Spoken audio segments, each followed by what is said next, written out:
who is going to tell us about Majoranas and quantum transport simulations with Quant. I believe it's going to be a very interactive session, so please ask any questions you have you can use the Q&A tab. So whenever you are ready, Anton. All right. Thank you very much. Well, first of all, thanks a lot to the organizers for putting together this really extensive event, I think, which touches a lot of different domains in topology and condensed matter. It's really nice to be a part of it. So before we begin, let me quickly say I am trying my best to keep an eye on both the Q&A and the chat. So do write in either of the channels if you have questions. But otherwise, also I always welcome questions outside of the session, so you can write me on Slack or otherwise. So now let's talk a bit about the plan. I have 3 hours, which is a lot, and I also have now a continuous slot of 2 hours, so you'll have me for a while from now.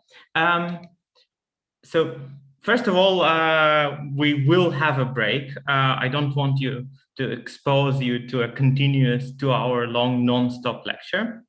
And I thought about what I would like to tell, compared with what speakers were already there. And I think this sort of is what I could meaningfully share with you that was not covered yet.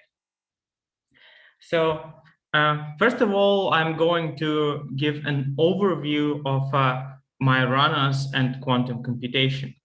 So you have been exposed to quite a bit of topology, topological invariants, topological materials. Majoranas are on the one hand, a closely related topic, and on the other hand, a sufficiently different topic, which has both its own difficulties and its own interesting aspects. And I'm going to discuss this. Now, this is going to be very much a discussion and an overview of a field. There's not a lot of code I'm going to show. I am, however, going to switch gears after this first lecture, and I'm going to introduce quantum transport, and in particular the quant package for quantum transport simulations. So this is when you will see the code, and I'm going to give examples on how to implement what you want. Now, importantly, I cannot give justice to either of the two topics in a span of a couple of hours. So do not expect this overview systematic or comprehensive or anything. It's also not going to be sufficient for you to learn the topic in depth. I am, however, going to try to outline, first of all, how everything looks in a way, and second, going to give some pointers. This is also why I welcome any questions during the session. And now finally, tomorrow, I am going to continue continue with the quantum transport simulations, and that sections I do intend to spend more time just live coding. So I also invite input from you. Is there something specific that you would like to know about and that you would want to see? I cannot promise that I can set up a complete simulation and solve your problem for you, but there's some room for what I can do, and I'm going to give it my best shot. All right, now almost ready with the beginning, but before I actually go into Majoranas, let me also introduce some things about me. Well, as you probably saw on the school website, I am a theorist working at TU Delft. I'm a member of the Quantum Tinkerer group that happened to be a combination of two words, one of which being quantum that was not yet occupied. We would be quantum hackers, but there are too many of those by now. So quite a bit of my personal work was on Majoranas, and I think over years I've touched several aspects of these.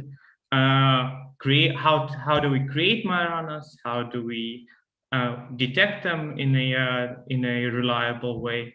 And I think something that's perhaps most interesting is how do we use Majoranas for quantum computation.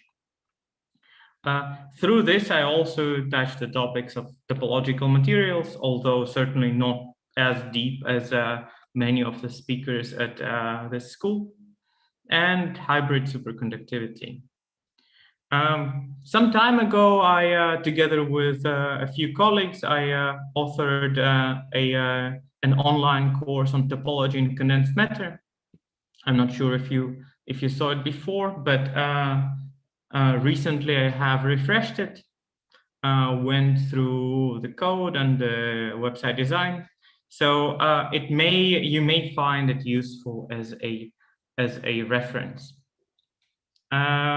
Now, throughout my academic track, I ended up working on software quite a bit, and perhaps two of the outputs that I consider most important are the Quante package for quantum transport simulations, and there's another package, adaptive, for sampling for adaptively sampling functions. I'm happy to talk about these as well. Well, to Quant, I will obviously dedicate quite a bit of effort.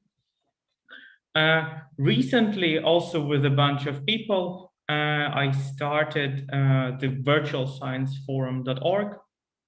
And that is an online organization for hosting any kind of online scientific presentations. In particular, something that may be relevant to you, and something that an event where I invite all of you to participate, is the Speakers Corner. That's a series of online seminars where everybody is welcome to give a talk. So as soon as you have a preprint on archive, you can sign up, give a talk. This will be, of course, announced to the mailing list subscribers, and of course, you should also invite your friends and colleagues to listen to your talk. But I think it's for me as a participant, as a member of audience, it has been a useful way to learn about recent works of what is happening in the community.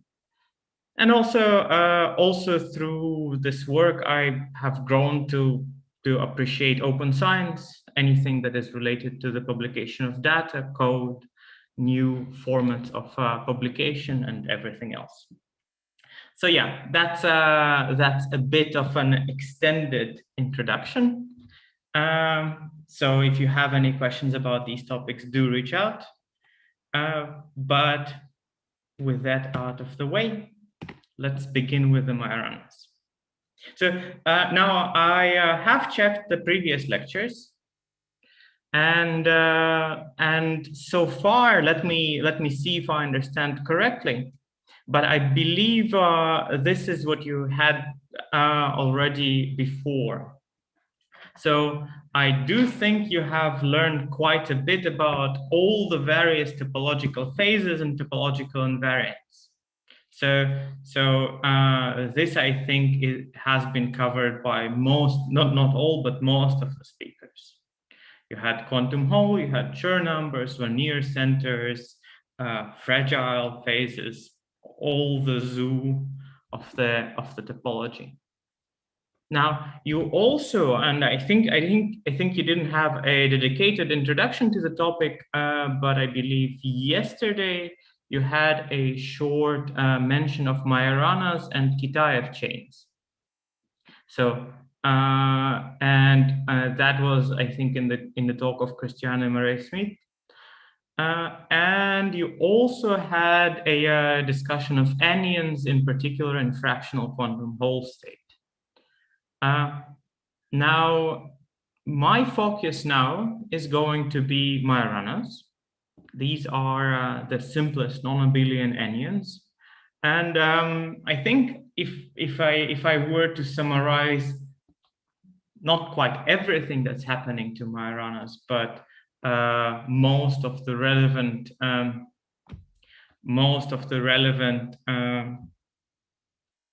topics in the Majorana research, I would say these fall into three broad categories. One is how to use Majoranas for quantum computation. And there are good reasons why this is a meaningful question. I will get to that later. Then actually, even before using something, you should want to create it. And that's another broad direction of research. How do we design Majoranas? And then this one is perhaps a little bit more surprising, at least initially, is let's say we made Majoranas. How do we even tell whether they are there? So let's start. Now, here is the short summary of the Majorana theory in one slide. So first of all, the Majoranas come in two flavors. There are the Majorana fermions. These are the particles predicted to exist by Ettore Majorana in the 30s, before his mysterious disappearance, and it is hypothesized that a neutrino is a Majorana fermion. So Majorana fermions are fermions where which have a single flavor. So in other words, they form a single branch of a dispersion relation. Creation and annihilation are occupying the same branch. Essentially, while like with many concepts in high energy physics, something fancy for high energy physicists, a Majorana fermion is actually relatively mundane in condensed matter. In particular, any kind of quasi-particle in a superconductor turns out to be the usual Majorana fermion. Now, the things that catch much more attention than Majorana fermions are the Majorana bound states, or Majorana zero modes. So these are not fermions. They satisfy 2/3 of the fermionic anti-commutation relations, which basically is as good as none. So they are not fermions. They are non-abelian anyons. And their defining property is that they are equal to their own antiparticles. So if gamma is an annihilation operator of a Majorana, not fermion, a Majorana particle, then gamma dagger is equal to gamma. Creating and annihilating a Majorana is the same thing. Now that seems like a really silly particle to use, but or a really silly concept to introduce. But first of all, with a little bit of math, we can realize that while the particle seems rather unusual, it's not so mysterious. And in particular, if we take a regular fermionic operator C, we can easily decompose it into two Majoranas. Gamma 1 plus, I think this should be a square root. Gamma 1 plus I gamma 2, and this should be a minus. Apologies. Quick fix. Minus and square root.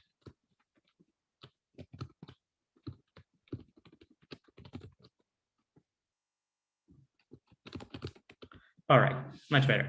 So, so a Majorana operator is like a. There are different ways to view this identity.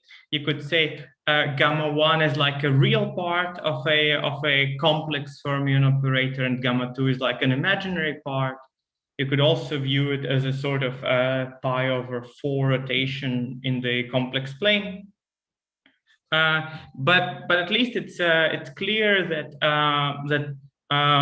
two Majorana, so every fermion can be decomposed into two Majorana operators, any neutral fermion really, and that suggests also a pathway to create them. If we were somehow to create to separate a single fermionic operator into two parts and isolate them in space, we would create isolated Majorana modes. And now here comes the interesting thing. If the only operator that you have is gamma, there's exactly one Hamiltonian, one physically sound Hamiltonian that you can make out of these. That's gamma Dagger. Any other combination is the same, but gamma equals to gamma Dagger, and gamma also squares to identity. So really, there is no local Hilbert space associated with a single Majorana operator.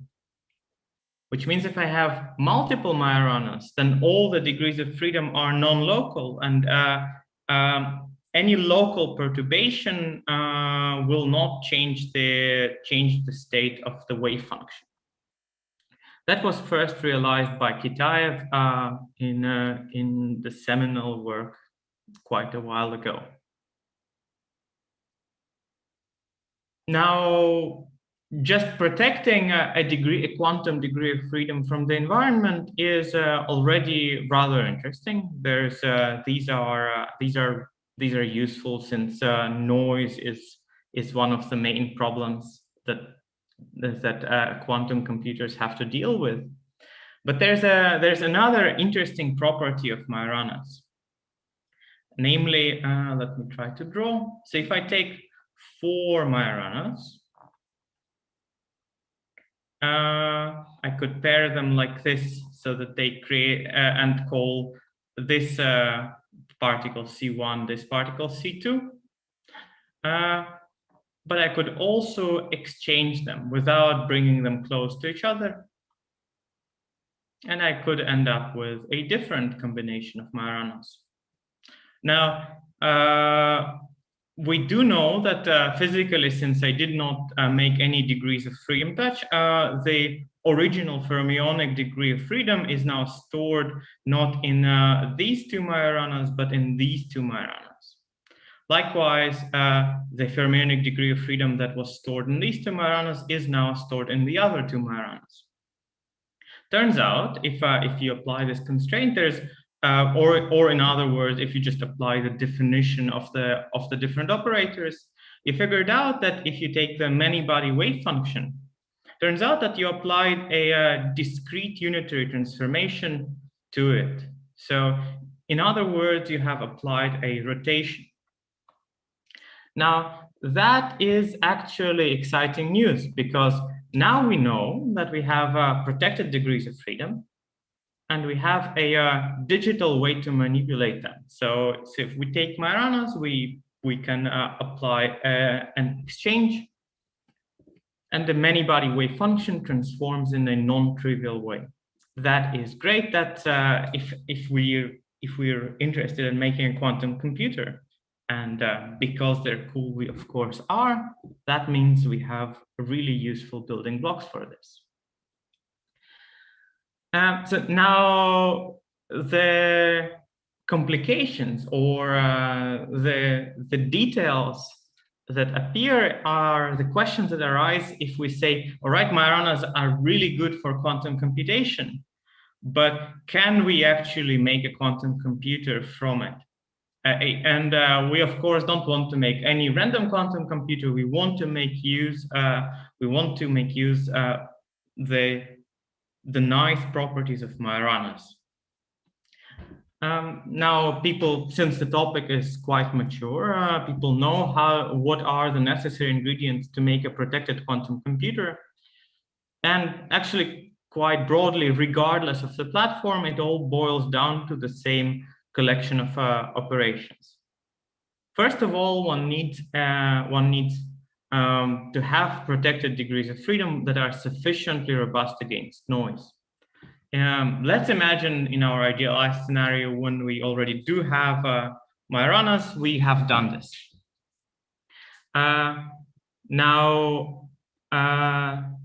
Furthermore, of course, we don't just need the protected degrees of freedom. We also want to make protected gates. Now, that is a bit more complicated because not all the gates are protected. Turns out, no matter what kind of braiding sequence one implements in Majoranas, there's only a handful of unitary rotations that one can implement with these particles. So, in quite broadly, people mainly know one framework, which is Clifford gates and magic state distillation, a protocol. And the idea is that we implement discrete rotations by pi over 4 degrees of all the single qubit and 1 qubit operators. And we also need a single gate, which is unprotected, that is used to prepare a so-called magic state that is sufficient to make a quantum computer universal, but it is there is some fundamental reason why you cannot make all the operations protected. So what people do is they run error corrections on this noise, what amounts to essentially error correction on this noisy operation, and apply the magic state distillation protocol. Once all of these ingredients are in place, you can make a Majorana quantum computer. With that, I see a question. Sometimes you hear people talk about topological qubits. Is that the same name as the protected degrees of freedom, or is that something else? That is correct. Protected degrees of freedom formed by Majoranas are what in other context is known as a logical qubit. So this is not a noisy hardware degree of freedom, but it is, if everything works well, it's a binary degree of freedom, quantum binary degree of freedom with no noise. Now let's see how this checklist transforms into Majoranas. And here comes a problem that historically people working on Majoranas didn't realize for quite a while.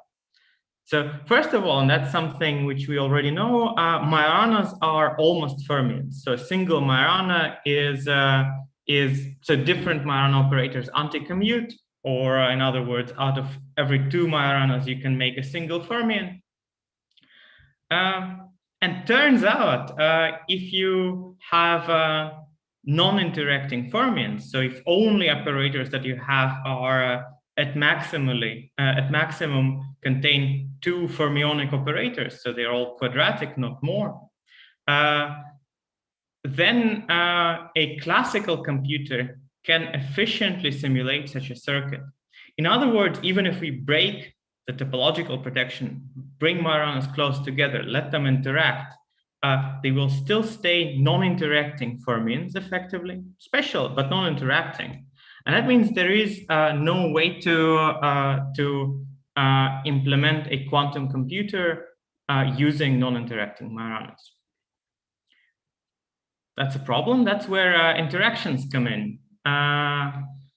So the main insight about how to make Majoranas interact was the main idea was realized by Liang Fu in the paper that speaks about electron teleportation. But in hindsight, the key new idea is that while we've been focusing on keeping track of the fermions, every single particle that we are dealing with, so electrons, they have charge.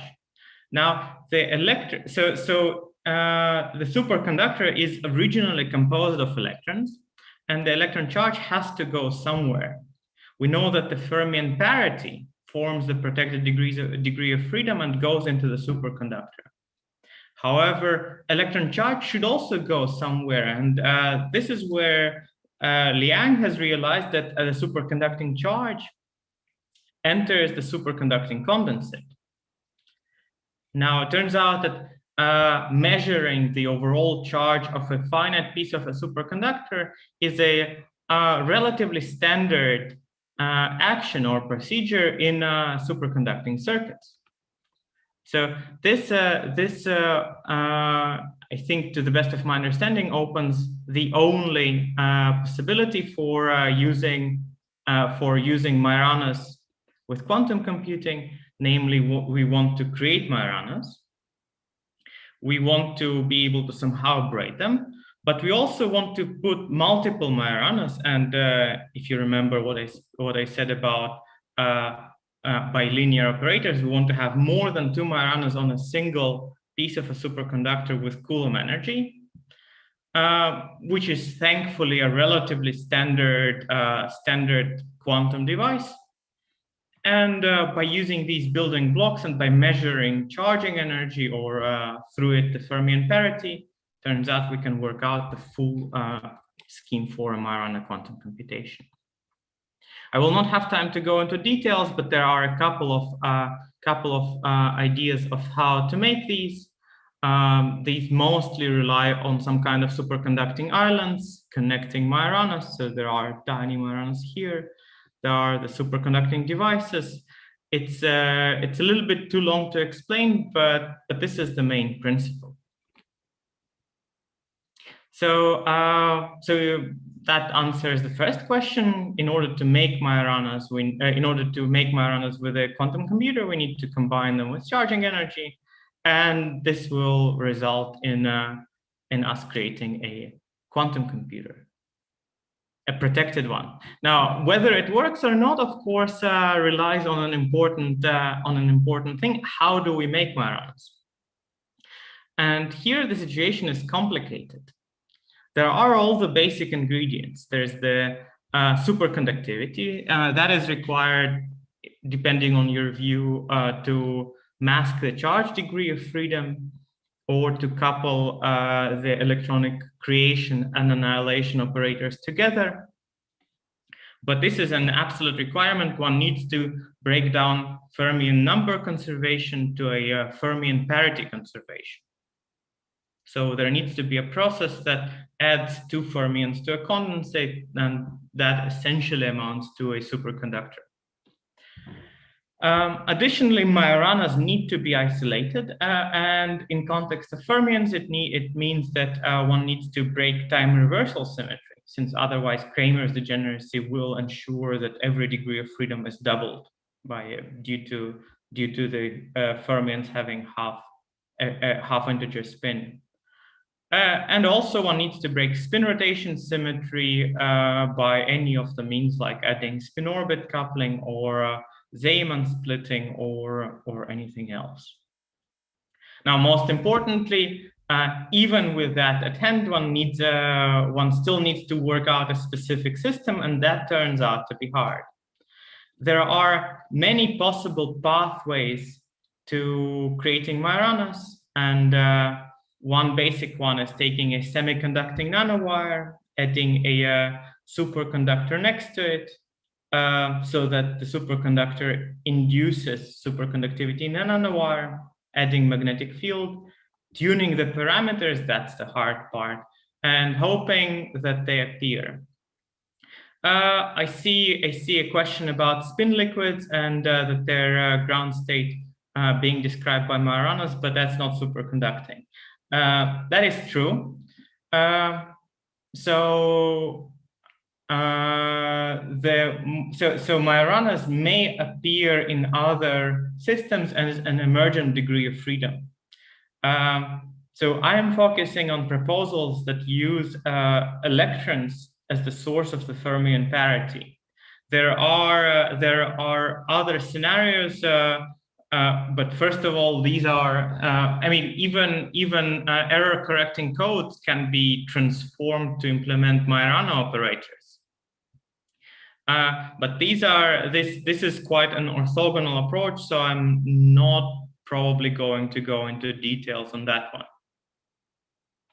But indeed, you're right that the Majorana operators or Majorana degrees of freedom also appear in other contexts. Now, another platform that has been around for a bit less than nanowires, but recently gained a renewed traction is atomic chains. This is when one takes a surface of a superconductor, puts an array of magnetic atoms on top of it. And here, I think it's fair to say that one hopes that the magnetic atoms are just right, so that a Majorana appears. This system is there are really beautiful experiments published, I think, this spring. But I think it's fair to say that there's still no definite platform here that clearly supports Majoranas, even though there is a lot of recent progress. The same is true really about all of the proposals, but okay. So another option that I should mention is the topological insulator. So if we have a topological insulator, we put a superconductor on its surface and we put a vortex. This system is nice. One really shouldn't need to tune it. The surface, the superconducting vortex should have an isolated Majorana. Now, turns out topological insulators are not easy materials to deal with, and superconducting vortices have normal cores that introduce additional states. So experimentally, this proposal has its own difficulties. Finally, I should also mention planar structures where one creates a pathway between two superconductors. These two superconductors then form a Josephson junction, and one applies magnetic field that breaks the time reversal symmetry and creates the Majoranas. Conceptually, this is very similar to a nanowire proposal, but there's an additional tuning parameter, and that is the superconducting phase difference, which turns out to be quite beneficial. So now one caveat, and that's something that you should take out probably from my talk as a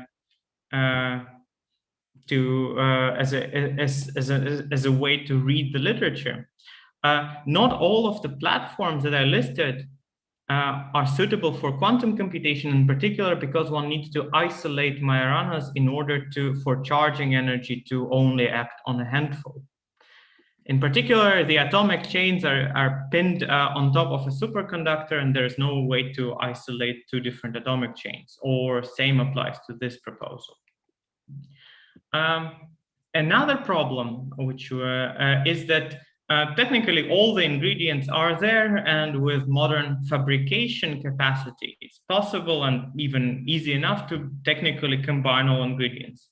One can take a topological insulator, slap a superconductor on top, it will look correct. The problem is that it turns out that there's a lot of physics behind these, and it's actually very hard to make things work. In addition to just the basic physics of different parameters that one needs to control, there's disorder, imperfections in the systems. There's a universal problem as the competition between time reversal symmetry breaking and superconductivity. And finally, there's a length scale mismatch. This one is really tricky and easy to forget if you're dealing with toy models. But superconductors are all metals. They have a Fermi wavelength of nanometer stops or even shorter. At the same time, Majoranas are single states. So if we have to create an isolated state and we somehow have to deal with the Fermi wavelength of nanometers, that means we need really precise engineering, because it's like, let's say if we make a place for a state to rest, and there are a few Fermi wavelengths fitting into that region, then we don't just create Majorana, but also a few normal fermions that complicate everything. So this extra difficulty is, I think, one of the open challenges in the field. And then finally, let's say you have done all of these. There's still a question of how do you know that you did make Majoranas, and that's also a question with no easy answer. So let's discuss how to detect Majoranas. So the first obvious strategy is just go for it. Take Majoranas, they need to braid to something non-trivial. Make Majoranas, implement braiding. If it works, you're good to go. Now, that's definitely the correct, the reasoning here is correct. But first of all, braiding requires time-dependent manipulation. It requires many ingredients at once. And therefore, it presents additional challenges. Additionally, it either works or it doesn't. And unfortunately, if it doesn't work, you don't know what's gone wrong. So braiding also leaves no room for debugging and figuring out which of the material platform didn't work. So an alternative is to measure the supercurrent, and this is a caricature image. So if I bring two Majoranas close together, and let's think about how they should work. If I modify a phase of one of the Majoranas so that it acquires an overall minus sign, this turns out exchanges a fermionic annihilation operator into a fermionic creation operator, or in other words, it creates a fermion out of nowhere. So if a fermionic state formed by these two Majoranas was empty, it now becomes filled. First of all, that's quite counterintuitive. We have created a single fermion out of nowhere. That's why this process is called the fermion parity anomaly. But second, it has a clear signature. We advance the phase difference between Majoranas by h over e, the flux quantum, and nothing should change. But if we advance the phase by a superconducting flux quantum, we should create a different state. As a result, the supercurrent acquires an anomalous periodicity with this is also known as a 4-pi periodic Josephson effect. That's the alternative strategy for dealing with, for detecting Majoranas. Now, unfortunately, it's really fragile. Turns out this is a transient signature, and one needs to be neither too fast nor too slow. And also a mundane Aronoff-Bohm effect has the exact same periodicity that further complicates the detection of Majoranas. Now, a final approach is perhaps the simplest conceptually, but also the most. It's definitely the most popular by the amount of publications. And the idea is to hook up wires to a device and try to send current through a Majorana mode. Now, turns out, and this is something that should relate to some of your prior knowledge, the topological invariance, so whether the wire is in a trivial or in a topological phase, or in other words, whether it has Majoranas or not, relates one-to-one to the determinant of the reflection matrix from the edge. Through that mechanism, there is a unique signature of Majoranas, namely if there's there should be a tunneling anomaly of with a quantized conductance at zero energy. So that forms yet another approach to measure Majoranas, that is to observe a quantized zero bias peak at zero energy. Still has caveats though. First of all, if you remember, Majoranas do need to, or any topological phase needs to have a gap. And experiments that do measure tunneling conductance also can probe the gap, and turns out none of the experimental platforms so far have an observable gap. There's another problem, which is unfortunately complicating the interpretation of published results. Namely, if I have enough parameters and if I tune the device hard enough, I will eventually get a quantized conductance somewhere. So it shouldn't just be quantized; it should look correct. And so far, I don't think anyone demonstrated the Majoranas signatures in a systematic way, so that one could conclude indeed that the zero bias peak is due to Majoranas. Now, this is a matter of speculation, but the possible way out for this is combining multiple checks and characterizations of the system. So I think one needs to probe the superconducting gap, vary the parameters, vary non-local conductance, and one needs to decompose the system into basic building blocks so that we understand the system rather well. Here, I also want to praise this group, and here I think the main people pushing this work were Dima Pikulin and Bernard van Heck, but I'm not completely sure about that. So they tried to design an automated protocol which would measure the data and try to identify whether there are Majoranas or not, without any human input, by taking a large amount of data and processing it in an automated manner. So do check it out. With that, I think I have run quite a bit over time, but I think I should conclude the part one. So first of all, I explained how to use Majoranas to create a protected quantum computer. I explained, and I'm happy to go into more detail into how to create Majoranas in different material platforms. And I also discussed a bit how to create and manipulate, how to detect Majoranas if you assume they are there in your system. Which brings me to the final part. I think we should dedicate a couple of minutes for questions. Do you have any? What is the protocol to identify Majoranas using non-local transport? I love this topic in particular because I really thought a lot about it. So let me outline the basic idea. So let's say I have some system, and usually it has a superconductor next to it. This is a normal part. I have one electrode here, another electrode here. So the idea of non-local transport is to... I'm afraid that we cannot see what you draw. Oh, that is unfortunate. Let's see. Maybe that's because... How about now? No. Still not? No, still not. All right. Well, that's too bad. That means I'll need to use words.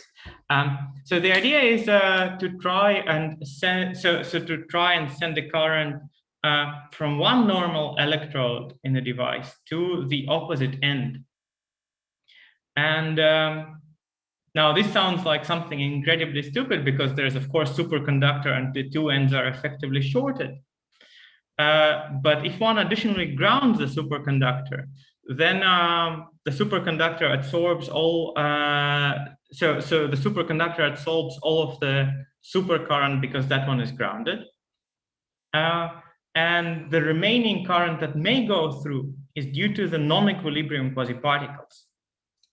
So whether you see it on local transport or not depends on whether the quasiparticles can go through the entirety of the system. Now, that in turn means that you can that now all of a sudden you have a tool to detect a topological transition, because that one, at least one of the required parameters of a topological transition, is that the gap in the system must close and then reopen. So non-local transport is a tool to see this process. So that's the gist of the idea. How do Majoranas compare to other types of topological quantum computation? Are Majoranas the easiest option?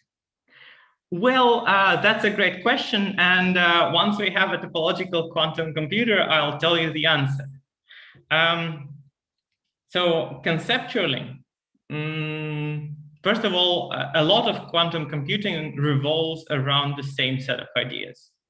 So conceptually, Majoranas are not very, so the type of error correction processing that one needs to do with Majoranas is not very different from what one would do with a much more standard surface code. There is the hope of Majoranas that the starting point would be more suitable to implement the operations required both for error correction and state distillation, because Majoranas have some part of error correction encoded. There's also another peculiarity, which is not quite a deal breaker, but because Majoranas are fermions, one can try to use Majoranas as a digitized fermionic degrees of freedom. Now, in the conventional quantum computing, it does not play a big role. But if your goal with quantum simulation of physical systems, and in particular, an important application of quantum computing is quantum chemistry, that means that that you basically lose the overhead. Usually, you would need to convert fermionic operators, these are electrons, to qubits, because you only have protected qubits, and then do manipulation on those. Majorana is allowed to directly implement protected fermions. So that's now that doesn't make things necessarily easier, but this allows to remove, let's say, another layer between what you want to do and what you can do physically. There are also more exotic models of quantum computation. There's the boson encodings like cat states. Like a lot of the math is super closely related to Majoranas, actually, and I think I'm not an expert on all of these topics, but I think there's a general theme of quantum computing that has different but closely related manifestations. There are, of course, many non-Majorana codes. There are more exotic non-abelian anyons. So these are quite different from Majoranas, and so there's also a broader field. But the basic approaches start with Clifford gates and effectively Majorana operators. All right, I see that I did run quite a bit over time. So at this point, I propose we make a break until half an hour. That's 7 minutes. After that, I'm going to give an introduction into what quantum transport is, but I'm not going to do a live demonstration yet. I will postpone that until tomorrow then. So let's take a break. I'm going to stop the screen share, and I'll see you all in a few minutes. Is that okay? Yeah, that's perfect. So what time? Yeah, at half. Okay, 5 minutes. Okay, so we are back in 5-6 minutes. Okay.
All right.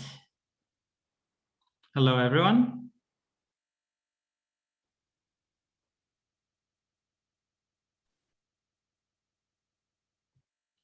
And go. Yeah. All right. So we're back.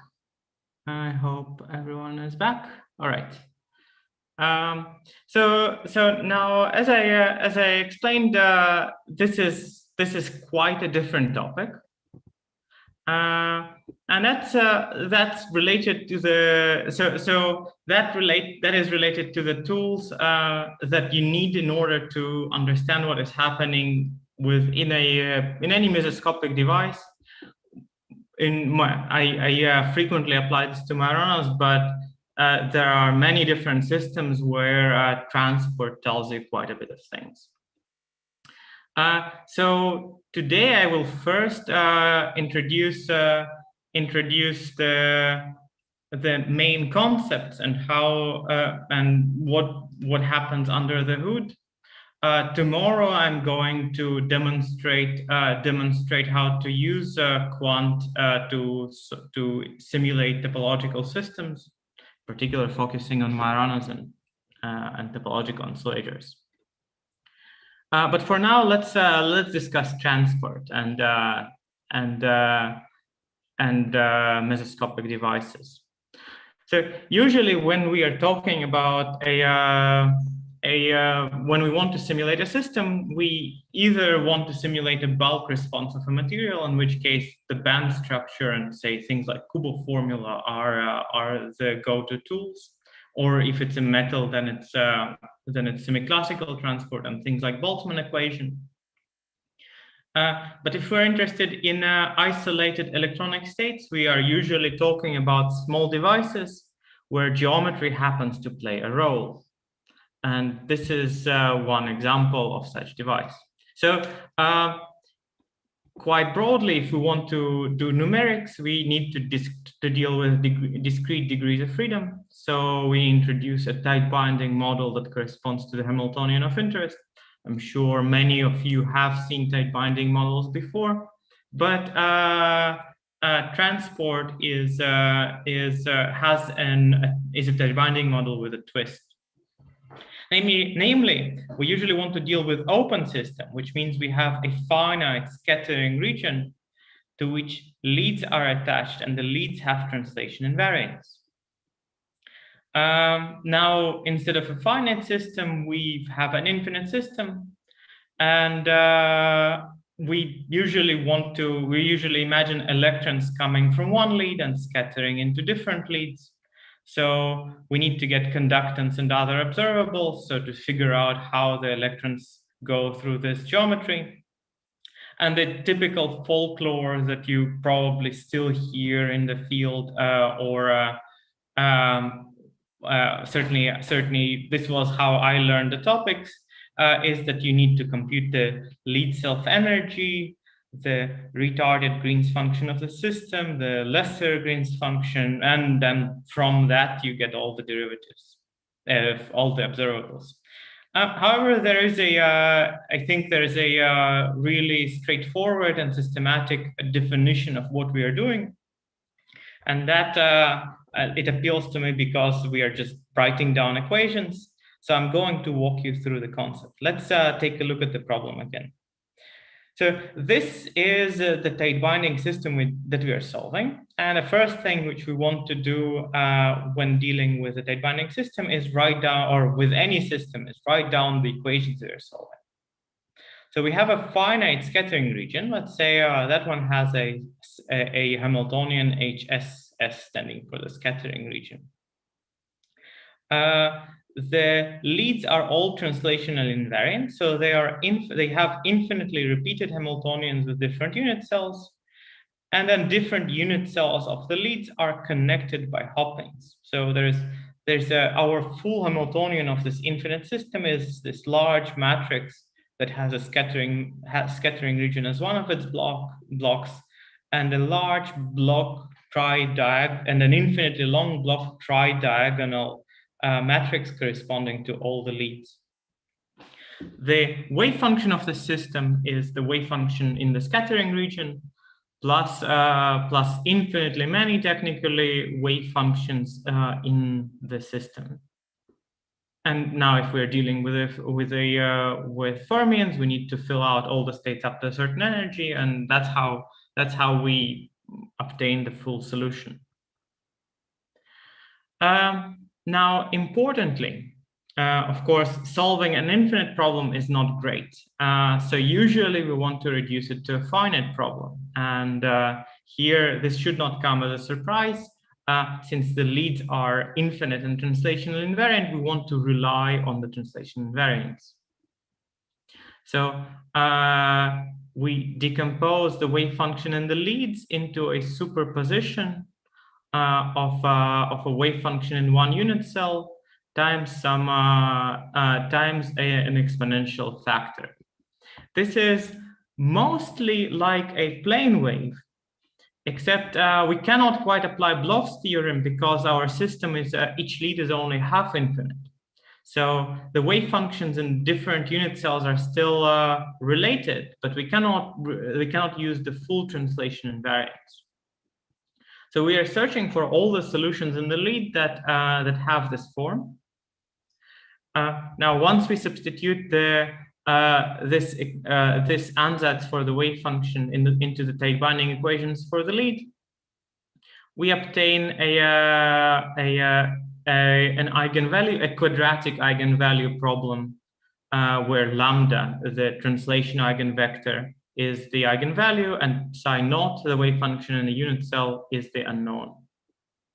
This is relatively standard, but of course now there is a difference.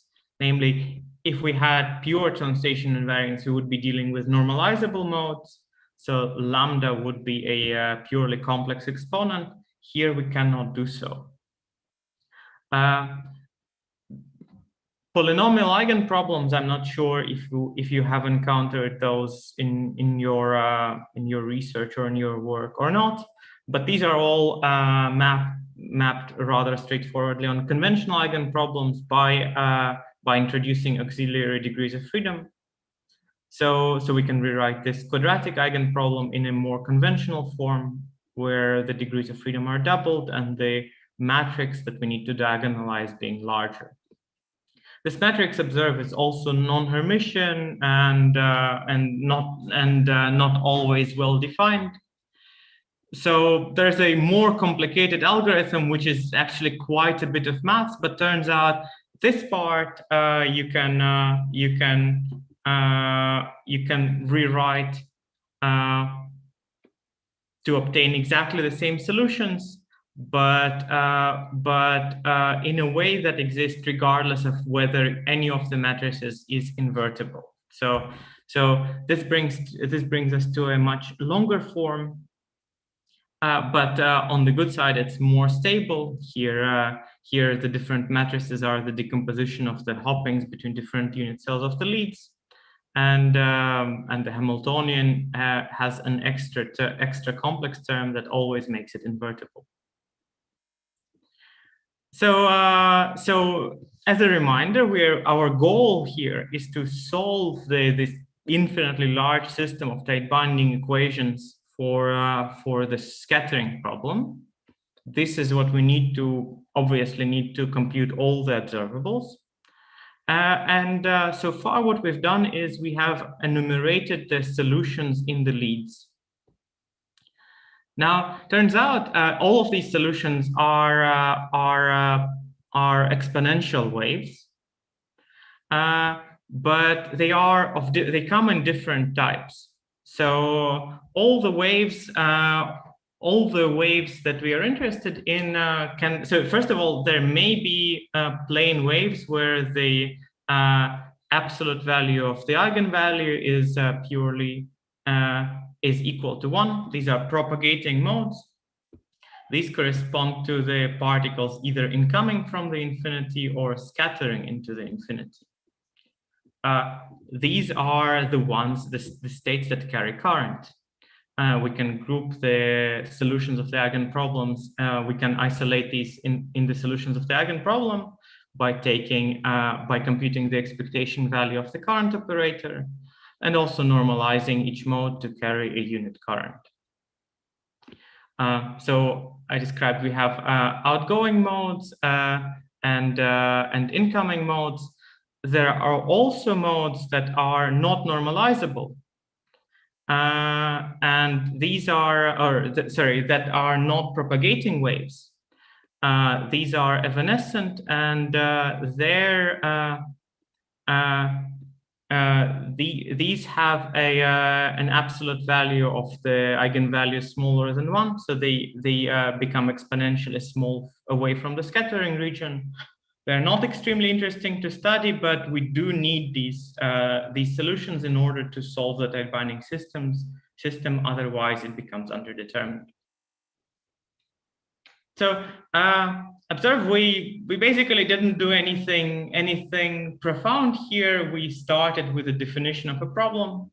We are basically writing down its solution and solving it step by step. So having all of the modes of the eigen problem, we can substitute them into the infinitely many tight binding equations that we had, with the advantage being that all of the equations corresponding to the lead these equations are all automatically satisfied. The only equations that are not automatically satisfied are the ones that contain the wave function of the scattering region. So here are the two remaining equations. These contain the wave function in the scattering region and the scattering matrix. That tells us how the amplitudes of the incoming modes, outgoing modes relate to the amplitudes of the incoming modes. So that brings the exact, that is the definition of the scattering problem. We define a linear system with a boundary condition corresponding to us sending current through one of the leads or through one of the modes in a lead. We find all the modes and we figure out what are the amplitudes of the currents.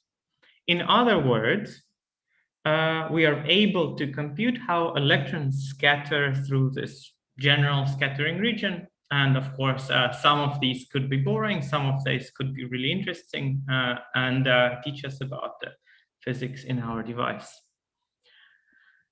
All right, so this formulation, and that's for those of you who have encountered recursive Green's functions and the older sources introducing quantum transport, this approach is equivalent to, so if we eliminate the degrees of freedom corresponding to the scattering matrix, we end up with an extra correction to the Hamiltonian, and that is what is called the lead self-energy. The inverse of this matrix is then becomes the Green's function. All right, so this is now I have broken down the physical problem that we want to solve to a system of equations, and this is a little bit of insight that that will hopefully generalize beyond just the quantum transport problem, and just because linear systems of equations appear in many contexts. So we end up with essentially needing to solve a linear system of equations, but not just any linear system of equations. Ours is really sparse. So let's say I have a scattering region which looks like this. This is a neat little circle.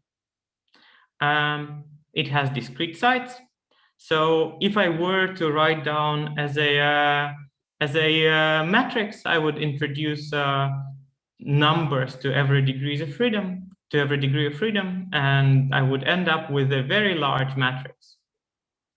Now, obviously, since each site only has a few neighbors, this matrix is sparse. So as you see over here, most of the matrix elements are 0. Now that's okay. That is something to keep in mind.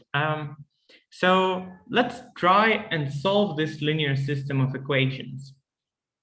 And as you probably know from, still remember from the linear algebra course, in order to solve the linear system of equations, the direct and turns out the main approach is to apply the so-called Gaussian elimination.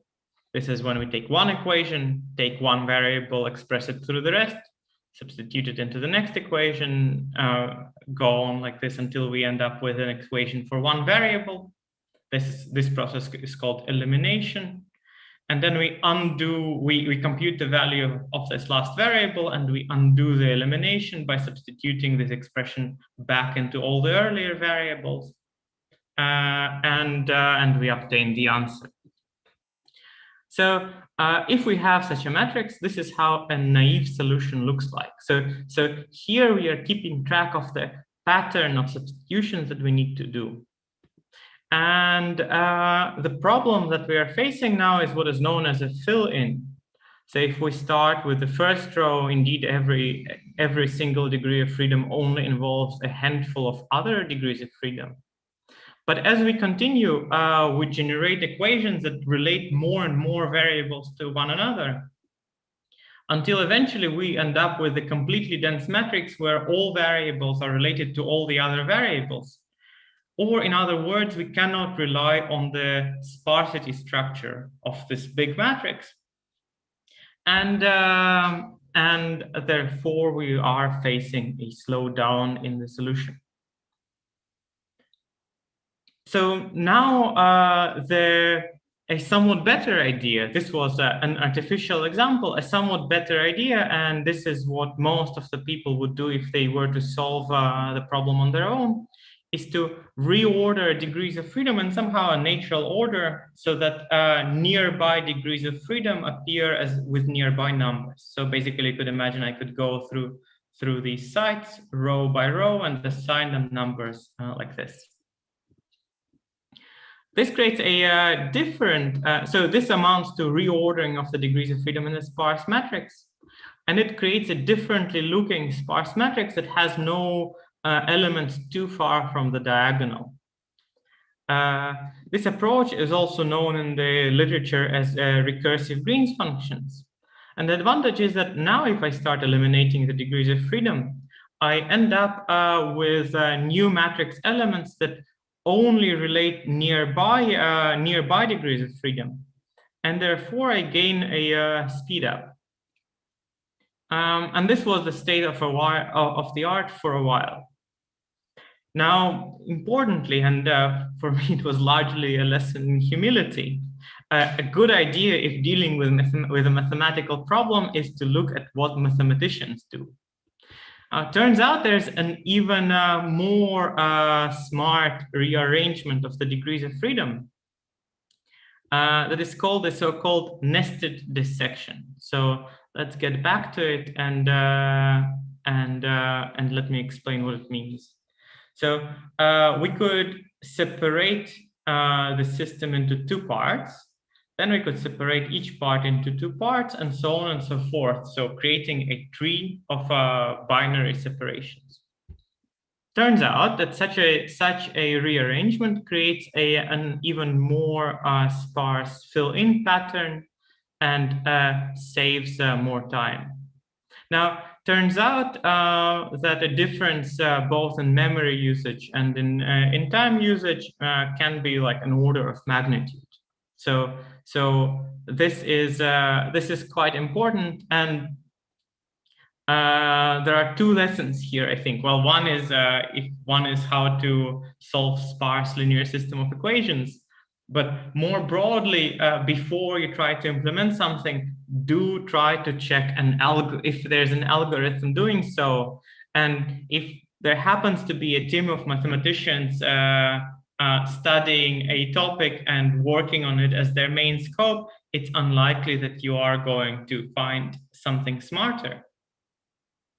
Now, that is to say that it's not guaranteed that you are not going to find something smarter. And there are interesting situations where physics intuition led to the development of new algorithms, but first you're better off checking it out.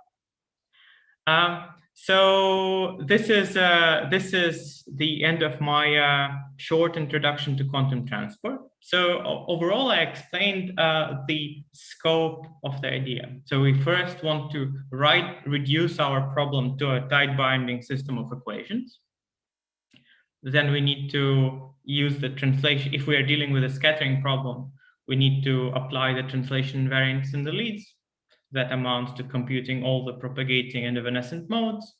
We want to form a large sparse linear equation, system of large sparse linear equations, feed it to a matrix, feed it to a correct library, and get the answer. This is essentially now that's all Quant does. It provides tools to solve linear, to formulate, to convert physical quantum transport problems into linear systems, solve and analyze the answers. Now, I really have little time for today, so I think it's not a great idea for me to go now into a demonstration of how Quant works.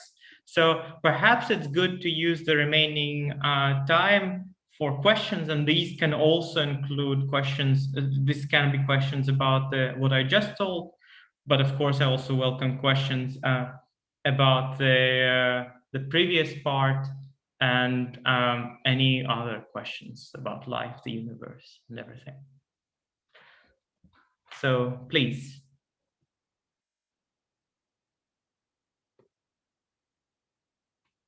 What kind of circuits do you build with the systems? That is something that I will also talk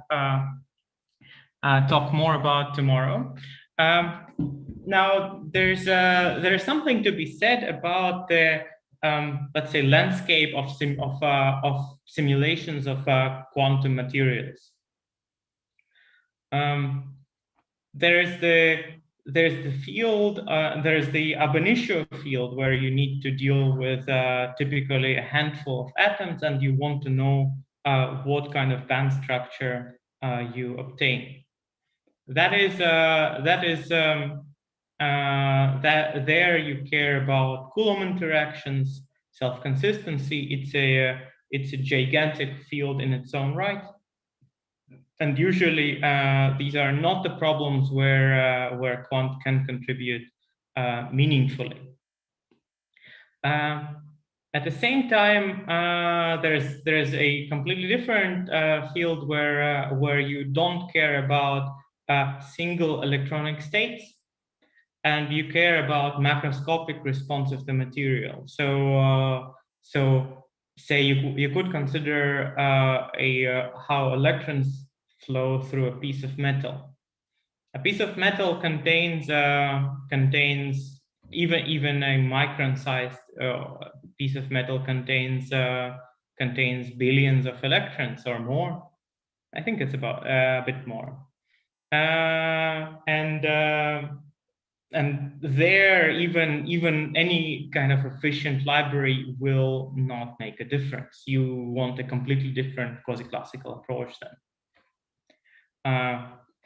Now, this kind of tight binding simulation is relevant in the context when you have a system where you, on the one hand, care about individual degrees of freedom. So you care about physics of the Fermi wavelength, but you don't have, but also you care about the geometry. So these simulations are relevant sort of at an intermediate scale between macroscopic systems and atomic systems.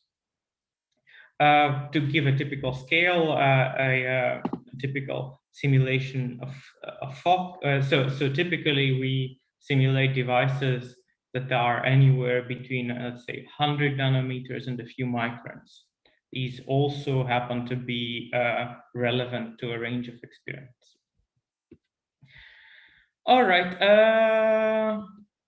Yes, let's move on with the questions. Do you have any comment about precision in large scattering regions or large number of degrees of freedom in general? Oof, that's a really good question, and I think in general the answer is no. you're right that there is one part that I did completely skip, and that is ensuring that the equations that I start from are meaningful and correspond to the physical system. Now, that unfortunately, I mean, there's only one way to do so. And that way is to know what kind of physics is relevant and iterate on your knowledge and understanding, compare with experimental results, etc. There is no foolproof guarantee that your simulation is accurate. You can be, if you have a specific phenomenon in mind, you can be reasonably sure that you're capturing the relevant physics. But you never know which physics is relevant. And moreover, some physical phenomena are so much more pain to simulate than a simple scattering problem that you have to also rely on the intuition quite a bit. Next question. Did you find Python's performance to be a problem compared to a compiled language like CPP or Julia?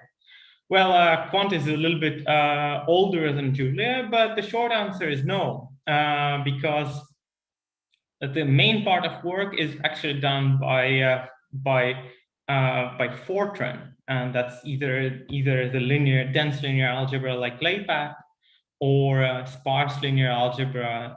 We're using the MUMP solver. That one also happens to be done in Fortran.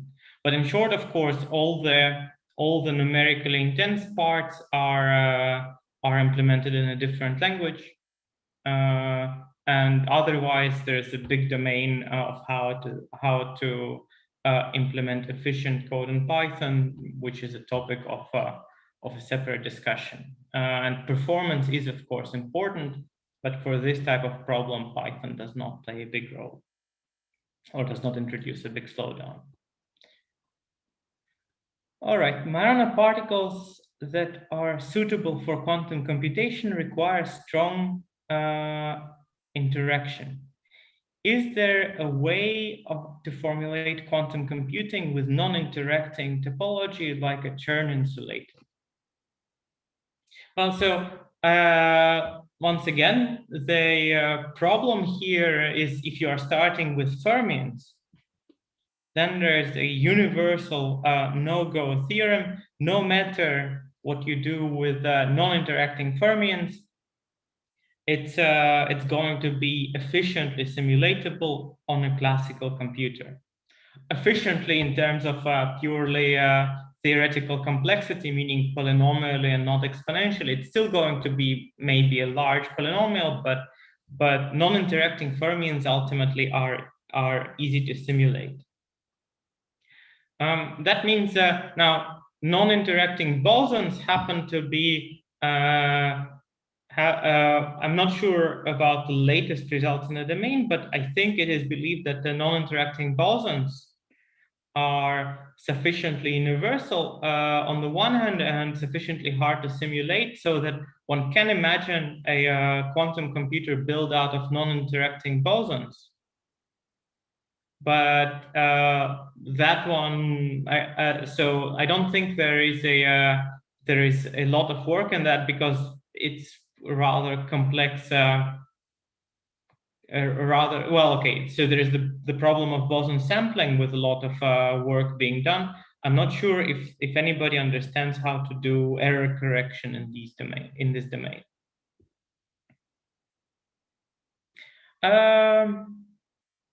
Another question, can you start formulating the physical problem other than with a tight binding model? So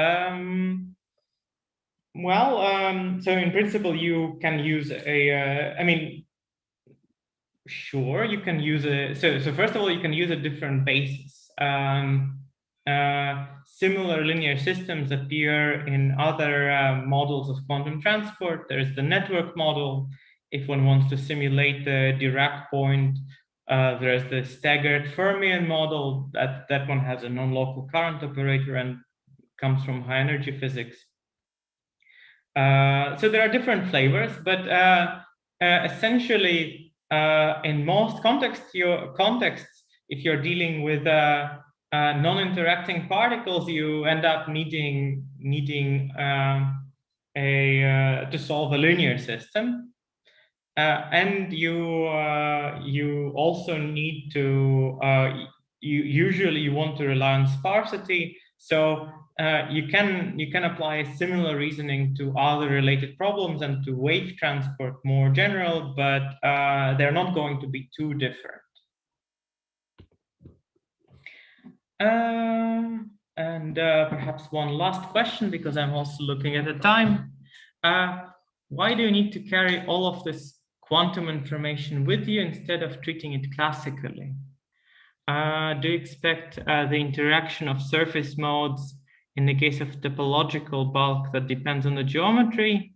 Could you give example of what can happen on the mesoscopic scale that you're looking at? All right. My favorite example is Majoranas. So consider, what you really want to figure out is in simulating Majoranas is properties of a single state. Now, this single state does exist exactly at the edge of the nanowire, but its localization properties are determined by the bulk of the nanowire. That one, in order to be effectively macroscopic, that one needs to have sufficiently many Fermi wavelengths, or it just needs to be sufficiently large. And on top of this, you also want to add a superconductor to the system. Now, that's where things become tricky, because the superconductor has a much shorter Fermi wavelength, and now nobody actually does this part of the simulation. Doing this part of the simulation exactly would require immense amount of computational resources. But basically, you need to glue a faithful simulation of a single electronic state, where you are interested in the properties of one wave function, with the physics, the low energy physics of a semiconductor that certainly contains quite a bit of Fermi wavelengths, and there's the spin orbit length scale. There are all the different length scales in play. And on top of this, you need to couple the system to a superconductor in order to correctly simulate how proximity works. That turns out to be doable, but a hard problem. And actually, a simulation can teach you a lot. Moreover, tomorrow I'll probably bring an example of an insight that a master student in our group realized just by doing numerics and trying things out. That was rather inspiring. All right. So I'm looking at the time, and it seems that it is time to wrap up. If there is a really pressing question, I do welcome it. But otherwise, enjoy your break and the next lecture. Or no, you actually have a bit more time. You want, but I don't know if there are more questions. You have even half an hour if you want to use it, but also we can. I think it's it's okay. I think it would be reasonable to stick to the schedule and indeed take a break. Also for the sake of people's ability to follow the next lecture, and also yeah. All right. Not sure if too much of me is probably not a great idea. It's okay. Thank you very much, Anton. Well, still, if you have more questions, there is another lecture tomorrow, and also you can use Slack and so on. Since we have a slightly larger break today, the talk from Claudia will start at 5 p.m. as we have it scheduled. Maybe it's a good occasion that you can take a look at the poster channel in Slack, or to all further discussion, whatever. So we leave it here for now. We'll see you back. Wait, my goodness, did I forget? Oh, I did misread the schedule. My lecture is until For Don't worry, 30. but it is fine unless you. I don't know if there are more questions that you want to answer now. Other than that, Okay. it's okay. That's my bad. Yes. Okay. That is a miscalculation. Yeah, it is probably a good idea to stop here because otherwise it would be complete switching of gears, and I did cover a specific topic now, so. It's no problem. I think it's fine this way, and yeah, if there are more questions, you can answer them also tomorrow. Just one thing, I wonder, would you mind to share your notes maybe in Yeah, Slack? of course. Yeah, sure thing. I'll upload them somewhere shortly, probably in Slack or so. All right, perfect. Thank you. Well, then let's take a break here, and we'll be back around 5 p.m. All right. See you all tomorrow. See you tomorrow.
Hi, Claudia. How are you? Hi.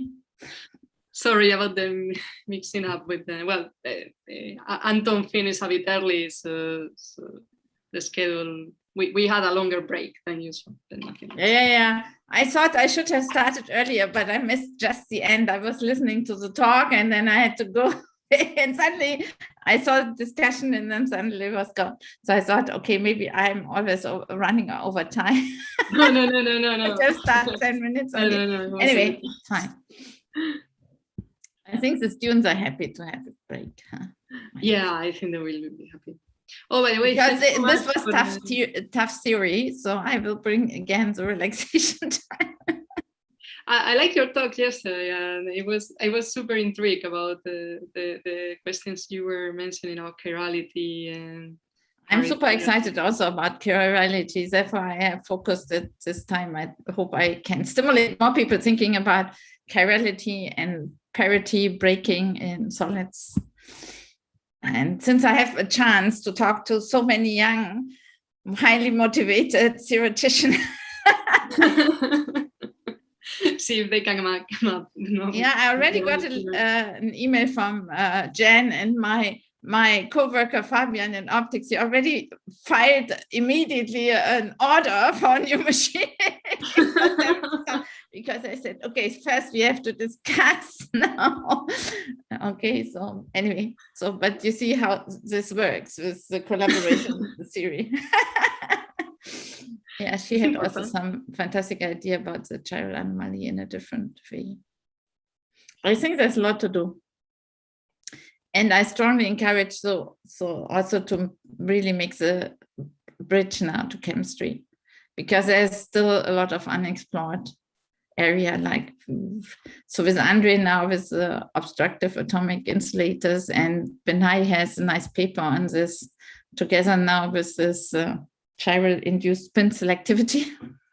Very difficult word, very long words. It's okay, a case. I didn't know you had to work on that. I'll check. Yeah, so it's interesting. So then we open topology much broader to many more people. This is my dream. Okay, well, that's also a very intriguing phenomena, the spin selectivity thing. Yeah. So and also all our friends at Weizmann, huh? So we get new friends at Weizmann. Yeah. Unfortunately, they are like the Americans, they don't let us in. So Maya is already complaining when she has to go from quarantine here for 1 or 5 days, but we cannot fly to Israel. We cannot fly to the US and Israel. Hopefully so. Yeah, hopefully we can. And to San Sebastian, for sure. San Sebastian, we still can fly, but you did it online. Yeah, let's hope next year we can get back to. Yeah, you should. You know, I was involved in the Mexican MRS conference, and they simply did it. Yeah. No, I think this year we should go for it. We should simply go. I think there must be enough people vaccinated. It's really unfair. The young people, they still had to wait. But anyway, next year it should work. Okay. I think we should at least try. So it's 5 p.m. So I think, I think you don't need much introduction because you are usual of the school, and also this is the second lecture of this school by Claudia Felser. So Claudia, whenever you want to share your screen, you just can start. I want to share my screen, so. Yeah, again, I'm very, very sad not to be in San Sebastian, enjoying this fantastic restaurants, these nice people, etc. So I learned Adolfo is in San Sebastian, so I'm also very jealous. I have to say I should have had the idea to come to San Sebastian. Okay, so, but also for all the people listening, so San Sebastian is such a nice place, and I think if they don't get in the school next year, I strongly recommend them to give them also free voucher, because they should see San Sebastian. Okay, good. So I continue with my idea. You know, I buzzed you yesterday already about chirality, And I simply want to remind you, the world is full of chirality. So we already talked about molecules, and you heard nice lectures from Pablo about his chiral, his moray lattices. And I mentioned also, if you go to smaller kind of, you see here, this looks like a piece of graphene. So you can maybe even twist it and see also interesting properties which are related to chirality. And there is a lot more studies on light matter interaction done in chemistry. So we can learn also something here from this side. Okay, anyway, so in this part, I want to talk now about the semi-metals. I gave a brief introduction into topology last time, and we are all super excited about the semi-metal. And this is something which I explained yesterday, that semi-metals are quite common, or this linear dispersion in the band structure are quite common. If we would do the same as we did with quantum chemistry, looking simply for the whole band structure and thinking we can move the Fermi energy as much as we want. So what we can do in a certain approximation, then we would find everything is a Dirac in the white semi-metal. So if it has more than one atom per unit cell. So therefore, there's still a lot to do. And especially in ferromagnets, I think, and I might not have the time to talk about magnetic white semi-metals. In ferromagnets, in centrosymmetric ferromagnets, every crossing is a Y point. So because ferromagnet breaks time reversal symmetry, so I think there's still an inflation of nice materials to be found. Okay, so we also talked about how we come from molecules to bands, and that also here we can maybe learn a little bit from chemistry, because they can draw the band, or they learn also, I think also in physics you probably learn to draw from a kind of linear combination of atomic orbitals to draw the bands by hand even. This is always useful. Okay, so we want to talk about the semi-metals, and which is a result of a band inversion. If we have certain points in the Bryan zone which are protected by, for example, rotation symmetry, we can end up with these points. And if they are high symmetry points, they are Dirac. But even if I apply a magnetic field to a Dirac point, what I usually do if I measure the Hall, so I split this Dirac point into two Y points, and then we have chirality, and here we have chirality of the electrons. So while we before had chirality of the molecules, we have here chirality of the electrons. And if you would think about what we talked about before in the unofficial time about this chiral molecules, so there's the idea that in chiral molecules like the DNA, if you have a transfer of, if electrons move through such chiral molecule, also spin and momentum is locked, very similar like in the topological surface state and topological insulators and in this white semi-metal.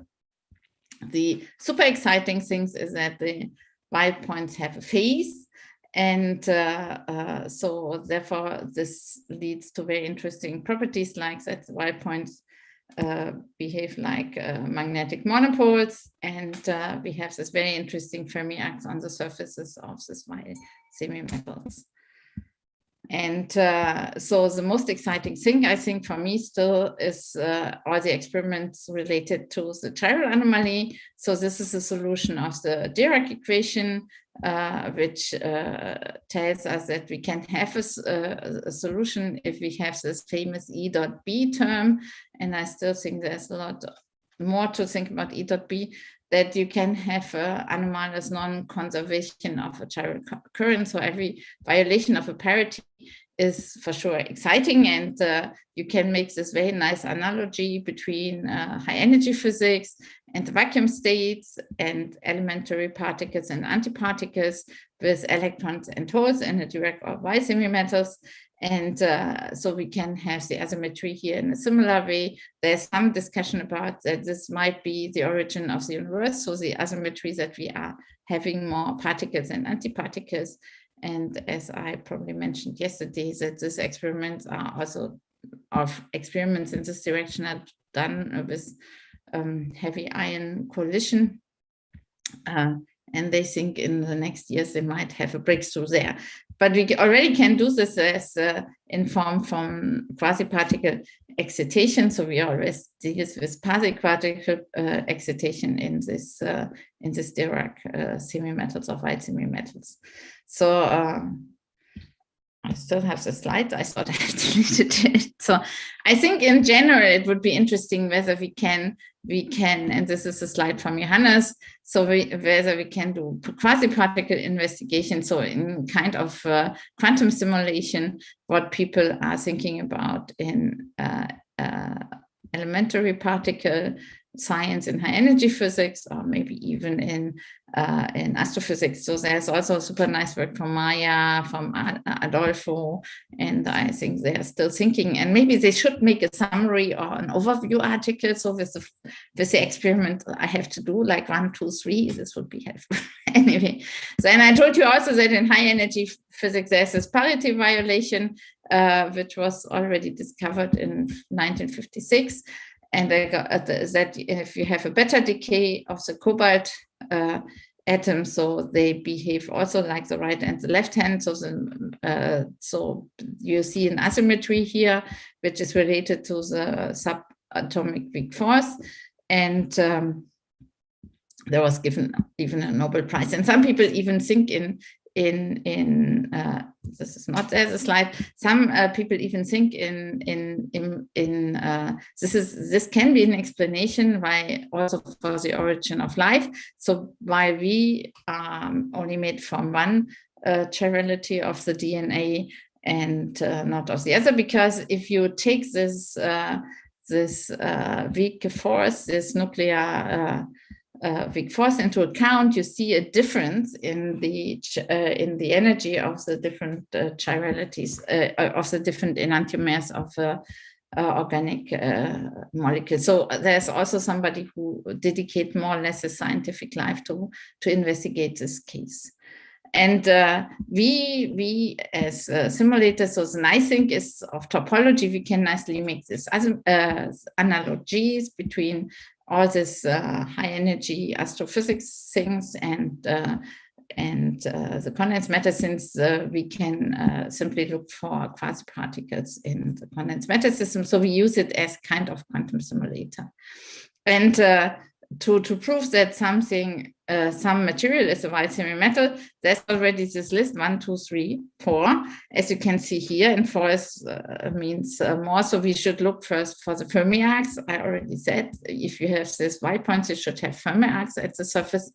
You should find this chiral anomaly, this additional B dot E term. So if the current and the magnetic field are in parallel, and you measure transport for white semi-metals, you would see very unusual properties, which you normally don't observe in other materials. And this can also happen if you add, instead of a voltage, a temperature gradient. This is the axial gravitational anomaly. And in general, you see very giant responses on external stimuli in white semi-metals. There's still a lot to explore, and people find giant Nernst effect, giant whatever effects, magnetoresistance effects, and so on. So this is old work of us and Ben Hai and others. So the simple white semi-metal systems, but it's good for the students to see an example. In reality, these crystals are very easy to grow, I would say. So you start with a powder, you put some iodine here, and this is a kind of transport agent. So you have a temperature gradient here in your ampoule, and then you grow this very nice single crystals. Also, the structure is very simple, but then if you measure transport as a function of temperature here, for example, and in different fields, you see a strong change at low temperature as a function of the field in the resistance of this material, and you see this wiggles here. This is very typical for the semi-metals. They very often have fantastic quantum oscillation, so this is not you could think this is simply some noise, but it's not. And then if you apply magnetic fields, the material later behaves more like topological insulator. So it's not a semi-metal at all. In 9 Tesla, it looks like a semi-conductor. And the large magnetoresistance means also that the resistivity changes strongly as a function of this magnetic field. And you see by many orders of magnitude. And we know this is how we distinguish normally metals from insulators. But it's also interesting that all these white semi-metals or direct semi-metals shows this plateau at very high magnetic field. So I think there's still a lot of, I still think we not fully understand white semi-metal in the magnetic field. So because this is really for me always something amazing. And so in this niobium phosphide, you see here's white points. This is a calculation from Bin Hai. He looks still the same, I would say, nearly, not 10 years, but a few years ago. So, and you see in this compound, many of them, the white points are slightly above the Fermi energy, but more or less in every white semi-metal, we have the situation, there are very, very rare cases, like, or direct semi-metal like graphene, and so that you only have the white points close to the Fermi energy. Most of the time, this is simply a question of the band dispersion and the band structure. You have electron and hole pair. This is like the egg and the hen. They come together, and it's very difficult to find a different situation. So here in this material class, we increase the spin-orbit coupling and the relativistic effect by simply making the materials heavier. And this is reflected in the splitting here of the bands. Here you see nicely, here the bands are nicely splitted, and also in the splitting of the white points. The white points are very close together, but the effects still in real space are quite large. I always think the interesting thing is we are always interested in white points which are very far away from each other, because in the electronic structures, this would mean that they are not so easily annihilated each other. But I always think, what are the consequences in this is reciprocal space? If you go to real space, it's everything goes 1 over.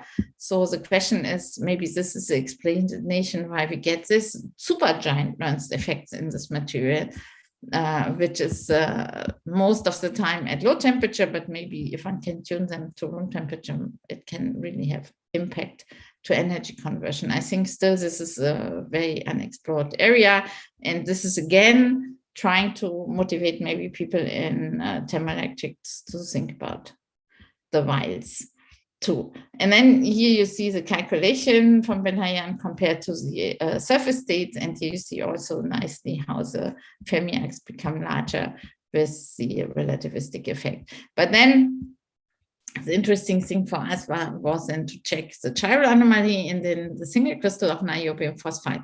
We didn't find the chiral anomaly, but Johannes, he used focus ion beam to make this very anisotropic, nice wires, because microwires, he likes nanowires. So, and this focus ion beam uses gallium to cut this very nice wires, and this gallium doped also the samples. And this was why what we then saw, even in this very nice quantum oscillations, that here in this focus ion beam FIPT samples, we really had the Fermi energy exactly there where we had the white points. And this was the reason why you see this very nice chiral anomaly in this compound. And we don't have any current jetting here also, because the magnetoresistance effect in this small micro devices are smaller than in the single crystals. So you see what was predicted, the positive magnetoresistance if the magnetic field is perpendicular to the current, and if you turn the magnetic field in the direction of the current, you see a nice negative magnetoresistance, and in this compound the effect is even there and even stronger at 300 Kelvin. So this is amazing. So we have here even in this wires room temperature effect. Okay, then there was this very nice prediction also, and in this work also Adolfo is involved, so that if you apply a thermal gradient, you would see the axial gravitational anomalies. This was this paper here, hydrodynamic theory of thermoelectric transport in white semi-metals, and Landsteiner gravitational anomaly and transport phenomena. And indeed, they saw exactly what was predicted, the B square behavior at a low magnetic field, and then the turn around into negative behavior. The prediction was it should go to zero field. So there are other also very nice ways to see the chiral anomaly, and one is also with optical detection. So if you investigate a chiral dependent photocurrent, so this tells us also nicely how we can work with circular polarized light. So this is also what is the experiment which Jen also predicted to work with circular polarized light at a certain or with light matter interaction, and I still think there's a lot for us to do in this field. Anyways, this paper, and this is Adolfo Knows, brought also the paper into the even New York Times, which because the idea to use condense matter single crystals, nice single crystals for experiments which are predicted for astrophysics is also exciting for the general public. And this is not a single case, so more or less here, this very nice work from Jos Heremans, who grows the best bismuth crystals, despite of Bob, I have to say, Kara. Okay, so he could show it also for bismuth, which was exactly doped to the Y points. So that this is a nice thing with that bismuth, if you put a little bit of antimony, it's or a little bit more of antimony, you exactly see the Y physics here in bismuth. Okay, so one there is a question yeah, from Inigo Robredo. Can chiral materials with this kind of chiral responses be used to sort chiral molecules? This is a very good question, but I don't want to answer this. I hope, but I should not tell you. Because this is a big, as I said, a big business also in industry, because nobody did it. It's not as simple as you maybe think, but maybe you have to first find these materials which do a very good catalytic activities. But I think there should be not a reason why not. Okay. Right. Anyway, so if we can do this, this would be super. Okay. And Inigo, you could help us by doing good calculation. I'm sure he can help us.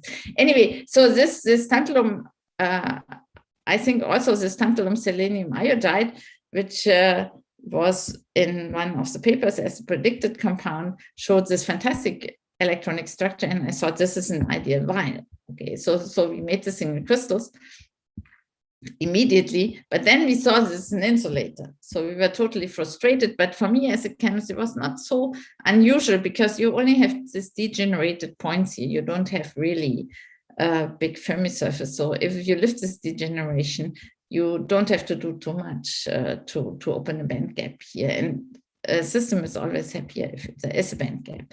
But so you have to slightly move the electrons. So you have to put the electrons in this compound, and this is exactly what happens here. It's a charge density wave instability. And what Johannes Butt saw immediately is also the chance that he might find an axion here. So he did this experience. The idea was, this was our hope, but the reality was this charge density wave. And so what he did, he wanted to slide the charge density wave, and what he did is exactly to prove the axion, the anomaly, chiral anomaly in this compound by first looking what happens if the magnetic field and the current are perpendicular, and I apply voltage. So bias voltage on this material, nothing happens because it's the wrong direction. But in the moment when you have this E dot B term again, you can observe a negative magnetoresistance like in a white semimetal. So he did this then also as a function of the angle, etc. Very systematic investigation to show that this is really related to the axion insulator behavior. And this works exactly because, which is more or less the not surprising, because while the charge density wave vector is exactly the distance between the two Y points, this is quite tricky because the Fermi surface is not big, you know, to investigate here in real space. But we were lucky that we could show the super peaks, reflection peaks in the X-rays in this compound, which were corresponding to the distance between the white points. But there are more axion insulators in magnetic systems, and especially with this magnetic compound. And since eventually I can go up to some magnetic white semi-metals, but eventually not. So I want to simply mention this compound, which is very famous now, the bismuth selenide, and its magnetic version. It's a 2D material. It shows a quantum anomalous Hall effect at low temperature and many interesting properties, which were already, I think, discussed with the twisted graphene. But it also shows this axion behavior in this compound, depending here from also the applied voltage. So you can see a very nice, interesting topological phase diagram here. So I come now to the recent project, which started more or less with this paper in 2006, already a long time ago, and many discussion with Jan, Barry, Maya, and so on, and Bob and Andrei Bernovic. And so this was this prediction that if we have a 2 times degenerated point in the band structure or 4 times degenerated point, I could also in Weil and Dirac semi-metal, I could also have new versions of here, like 6-fold. Something is wrong with the picture, sorry. This is all a little bit mixed up. Anyway, so, but it's maybe only for me. So you can find eventually higher degrees of degeneration in these new fermions. And there were predictions in the B20 structure where already people were interested, and I'm sure these fermions eventually are even related to this interesting new fermions. But in this crystal structure, there are many, many more, not only magnetic ones, there are also non-magnetic ones. And more or less, there are recent publications on all of them, very hyper-impact publication showing that you see this new fermions there. And this was at this time the prediction that you have this interesting chiral surface states. So you have chiral crystals and chiral surface state, but so what we have to know is also, and we learned that the band structure is not chiral, but there are also superconductors and there are also chiral superconductors predicted in these papers. And I'm still fighting with my group that I get the single crystals, hopefully soon. Okay, so this also has drawn a lot of attention, especially also a nice commentary, which you can read here, so that you can maybe then even see much more beyond Y fermions and Dirac. So you could maybe even design materials. You can even see something where electron can morph into protons. This we don't see. If you would put a grid gitter on the universe, but I'm sure there's still maybe more to predict in this direction with where you have analogic experiments.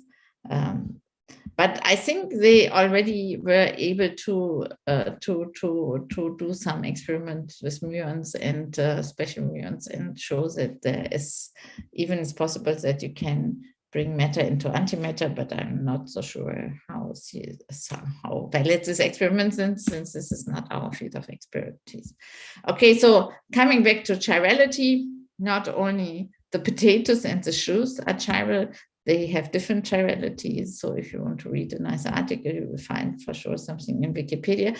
But also if our electrons in our electron spin and momentum is locked, they are chiral. So therefore, I think there must be much more interesting stuff to see. And the question is here really, can we have chiral molecules, chiral crystals, chiral electrons, and make chiral light to talk to each other? So these chiral crystals also combine, in the sense it's obvious that you should do more on light matter interaction, for the reason because chiral crystals are already, if they're insulating, are interesting because of their optical activities. Therefore, it's not so surprising that if you combine this with here the properties of topological crystals, that you get prediction of very interesting optical effects. this is a good question. There's a question from Anna. Does chirality in superconductors have any effect in the direction of the flow of the upbreak because of vortices? Honestly, I don't know. Does somebody know? Adolfo? Anyway, we will keep this in mind, Anna. We will discuss it later, okay? I don't know, but maybe Adolfo has an answer. Do you have an answer, Adolfo? I do not have an answer. You will not have, but it's a very good question, Anna. I only have the feeling that if you have the chiral crystals, superconductors in a chiral crystal in this way, with these degenerated points, there are also non-chiral ones, the A15s, but they have this new fermions. I think we should, they have also, the question is, do we get unconventional superconductivity there? This would be my question, which I would add to your question, okay? Anyway, so I have to move some things here because I think I don't see how to arrange everything to see everything. So while you have in a white semi-metal this Y points and the Fermi arcs, the nice and interesting thing is of this new fermions that we have now the points at different positions also, and this leads to this giant Fermi arcs. And here we put everything into color because we draw it in the chirality of the nodes, but it's interesting. So the band structure would exactly be the same, only the surface state are chiral. They behave like right hand and left hand. And you have this giant Fermi arcs. And the other thing is also these points can be at different energy. And therefore, there are also this nice prediction like the quantized circular photogalvanic effect. So there, I still think that we can find more in the systems and we should investigate more of the different systems, because some simple systems have quite simple band structure like cobalt silicide and rhodium silicide. Some have a more complex band structure, what we see then in this quantum oscillation. So these crystals are made by other methods. So we grow them more out of the flux. So the best way to grow them is Kochalski method, because then you can take a seed crystal with a certain chirality and you can then really grow one chirality. Okay, so if you have a tiny little crystal, so otherwise, out of the flux, what we normally do, it's a little bit more tricky with the optical floating zone. It's also not with the seed crystal, then it's also tricky to grow different chiralities. And it's really challenging to find a system where you can grow both chiralities. This was the case in palladium gallium, and this is therefore our most favorite system in some sense.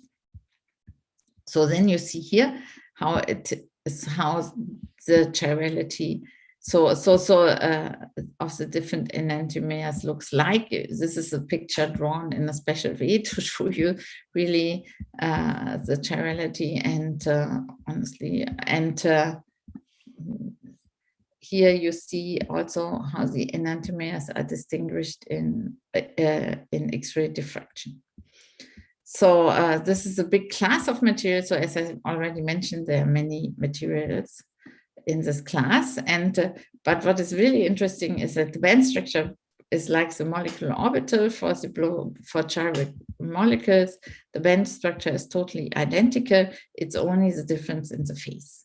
And in this class here, the B20, here's this, for example, this I think is rhodium silicide, but I don't want to lie, maybe it's palladium gallium, because they all have more of the same electron count. So so you have identical band structures, and we have here this fourfold Fermi ion at the gamma point and the sixfold at the R point. And you see here on the right side how these fermions look like compared to a Dirac cone, and how it looks like if we apply spin-orbit coupling. So Niels has done fantastic work here, for example, on platinum, aluminium. They all have similar band structure. He really showed nicely in Engelre's photo emissions, the fourfold degeneration and the sixfold degeneration. And yes, so what I want to say is, I don't know, here's some mix up with my slide, but it doesn't matter. Okay, but as I said, the band structure is the same, whether we take the right or the left-hand enantiomer. There's only a difference in the phase. And there's a difference in the surface state. And I think this is for itself already very interesting. And this is exactly what Niels then could show also. You can show the phase if the band structure of both enantiomers looks exactly the same. But here you can nicely see that you have a difference in the okay, you need some fantasy, I agree. You see really this giant surface states, and they are having different chiralities. This can be nicely shown because we had 2 enantiomers here. And what is maybe more interesting, sorry, for the theoretician, is that this 6-fold fermion has a Chern number of +4, which was not seen before, and the 4-fold also. And so the goal was really to show that you get this Chern number 4, and for this you had to Niels had to measure both surface states, and because the spin-orbit coupling is here also very large, you see even a splitting of the surface state, and he has proven that this is surface state because in photo emission you can show that there's no dispersion in the direction perpendicular to the surface state, and he could nicely show and also nicely show the splitting. So in this way he could show that the Chern number is equal to 4. There was another prediction by theory, Adolfo again, so which predicted the quantized circular photogalvanic effect, and Joe Ornstein tried to show this in rhodium silicide, which so far has a simple band structure. I'm sure Adolfo we will find nicer compound, because here is also not really a nice plateau. It looks quite lousy and it drops here again. So this is due to the other bands in this compound, but I'm quite optimistic that we still find better materials. So here's another work, also photo emission, this time from Hassan's group. So he also could nicely show in rhodium silicide and cobalt silicide that you find this giant Fermi arcs. I still think we maybe should do the photogalvanic effect in cobalt silicide. This is my intuition. Anyway, so then we did also some STM investigation. Sorry still for the chaos on my slides. This normally looks not like this. Okay, so and here you already see, since this is a scattering experiment, you immediately see here even the difference of the different enantiomer already in the quasi-particle interference, where you have the scattering between the interaction more or less between the surface states and the bike electrons, which and shows again that the surface is the chirality of the surface state. Here you see quantum oscillation of one example part in gallium. You see they can be quite complex in this material, because we still have a few bands crossing at the Fermi energy, not only the R and the gamma point. And this is the reason why the quantum oscillations are very complex. And it's also the reason why we were not able to get really this nice plateau in the quantized circular photogalvanic effect. But the next point is, can we show, and this is for future work also, we started this, can we show that we have a really different phase in the band structure? And for this we did photo emission with circular polarized light, and we used 2 enantiomers. Again, here this is a theoretical prediction. So you should see really also here in the phase of the wave function for both chiralities, different colors here. This is the orbital angular momentum. And the idea is here to show, to compare it with the experiment. These are not published data from, again, Niels' group. And here you see also really that the enantiomers behave like hand and the 2 hands, left hand and right hand, while the electronic structure looks exactly the same. Here's the Fermi surface, the measured for both enantiomers, and this is the calculated. So you really can do this. It's a little bit tricky, the experiment, because if you use circular polarized light and not the right hand rule in a proper way, then you might imprint some chirality in the system, which gives you the wrong information. Okay, so going back now to Inigo's question. So can we use this chiral crystals for something useful?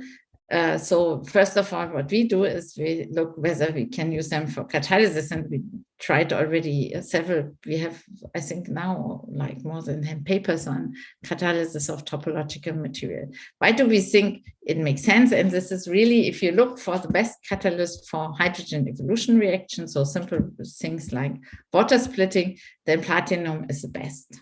Okay, and since I'm also involved in spintronics, I also know that platinum has the highest Berry curvature, because in spintronics, people are interested in platinum for the spin Hall effect, because the spin Hall effect is also directly related to the Berry curvature.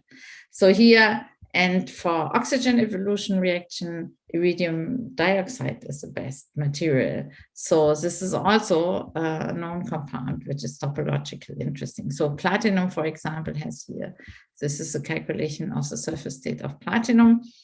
And you see surface state are very close to the Fermi energy in platinum. And if you calculate the Berry curvature, this was already done by Nargosa a long time ago. You see also platinum is from the elements, the material which has from the non-magnetic elements, material which has the highest Berry curvature at the Fermi energy. And iridium dioxide, you see, is a very nice nodal line material, so which we also know. So nodal lines, not only crossing points, also nodal lines around the Fermi energy lead to large Berry curvature. So you can say it's accidental that the best catalyst for water splitting for both electrodes are topological material, but maybe there's also some rationale behind this. And in general, one can say that spin orbit coupling most of the time helps. So this also might explain why if you have a normal topological material like Y semi-metal, you might, this we already shown, also have some catalytic activities. But here, what is the advantage if we have chiral materials, not only the crystalline chirality on top, we have also an interesting electronic structure, chirality in the electronic structure, but we also, since this degenerated points are at different energy, which, you know, this was a motivation for to think about the circular, quantized circular photogalvanic effect. So because we have here different energy, we have also much wider range of energy, which could be active for catalysis. So for this reason, we did the experiment here, water splitting, hydrogen evolution reaction with all the chiral crystals. We have to say the platinum containing chiral crystals are performing the best. And this is a so-called volcano plot, which the people like to draw. So they look for the current you use to split your water, and this is all in comparison with the best catalyst commercially. It's even a nanopowder on graph on carbon. So far the best catalyst, but you see also that platinum gallium and platinum aluminium even are better than the best catalyst here. And if you see for different overpotentials, this is now only for the experts in chemistry, but I want to show you guys also and girls some impressive data. So this is a turnover frequency. So this scales how much hydrogen I get out of my experiment, and this is as a function of overpotential here with 0.1 volt, 0.1 and 0.2 volt. You see this at 0.2 volt, it's even performs even more better than platinum carbon. So it's a good catalyst. Okay, so some of our publication also got some attention from other Nature Review Materials editors, and they wrote a nice article. And you see already in Nigo, she was thinking about something. No, this looks quite chiral. Even I think, I'm not so sure as a woman whether I love this picture, but anyway. So then also Jansson tried to connect a little bit more rational the Berry phase with catalysis, and we tried several things here with the current. You saw it as this for the experiment even, and he could predict a few new catalysts using this. And we did some experiments proving that maybe this is a new descriptor and an interesting descriptor for predicting also new catalysts. Okay, so for the last minutes, I want to give a very brief visit to the magnetic wide semimetals. If there are any question about the gyros, there people can ask. But just now I don't see open questions. Okay, so as I said before already, why is platinum such a good catalyst? It's a good question, you know, Inigo. So if you ask me the question, I would say because it has high Berry curvature. But then you can say, okay, but what would a chemist answer? A chemist would answer, okay, so this volcano plot calculation people do calculate the absorption of hydrogen on the surfaces, and they get the same results, more or less, as we would get from the Berry curvature. So they do different kind of calculations. So they would say the absorption and desorption of hydrogen molecules on a platinum surface is extremely efficient. So, but yeah. So this is a chemistry answer, but the result is the same. Even the origin is totally different. But the question is more, this is more eventually a hand-waving argument, which is related. And then you can say maybe the absorption is related and relativistic effects play a role in the absorption and desorption of hydrogen on a platinum surface. Okay, good. Okay, why do I want to find a few words about magnetism? This is most of the time that I think it's interesting for people who make materials, because so in case of a magnetic wide semimetal, which is you break time reversal symmetry, so all crossings should be wide points. And since you know, everybody has seen already band structures, you know there's an inflation of band crossings in the band structure. So therefore, I still think there's a lot of unexplored area and a lot of work to do. And it's only the limitation here is that I have not enough people to grow crystals, and enough people, I have to do it partially. I have not enough time to scan everything for the whole databases, which I get to find even better magnetic materials. And also here, so this is an example, there are already a lot of materials out there where people predict interesting properties. So for example, the Heusler's cobalt, manganese, aluminum, and cobalt, manganese, gallium. So we worked on this in the context of spintronics already a long time ago. It showed giant anomalous Hall effects, this cobalt to manganese, aluminum, the patent out there related to the anomalous Hall effect. At this time, we didn't know really what is the origin. We already have known that this is a Berry curvature effect, because in spintronics, people saw the anomalous Hall effect, this additional contribution to the Hall effect. In materials, this scales with the magnetization, because this was an observation until Nargosa published in and Visinova and others, and also Alan MacDonald, that there is maybe a relation to the Berry curvature. And nowadays, this is well established, and we can use calculation really for finding more interesting anomalous Hall effect, eventually for Hall sensors. But the anomalous Hall effect is also via the mod relation related to the anomalous Nernst effect, and the Nernst effect, the thermodynamic effect, is interesting for application. So also if we have anomalous Hall, we have also anomalous Nernst. And there are more even antiferromagnetic materials. So if these properties would scale with the magnetization, their effect should be zero. But recently, due to topology and interesting, we learned also that we can find an antiferromagnetic giant anomalous Hall effect, and gadolinium, platinum, bismuth is another example. These are simply the crystals.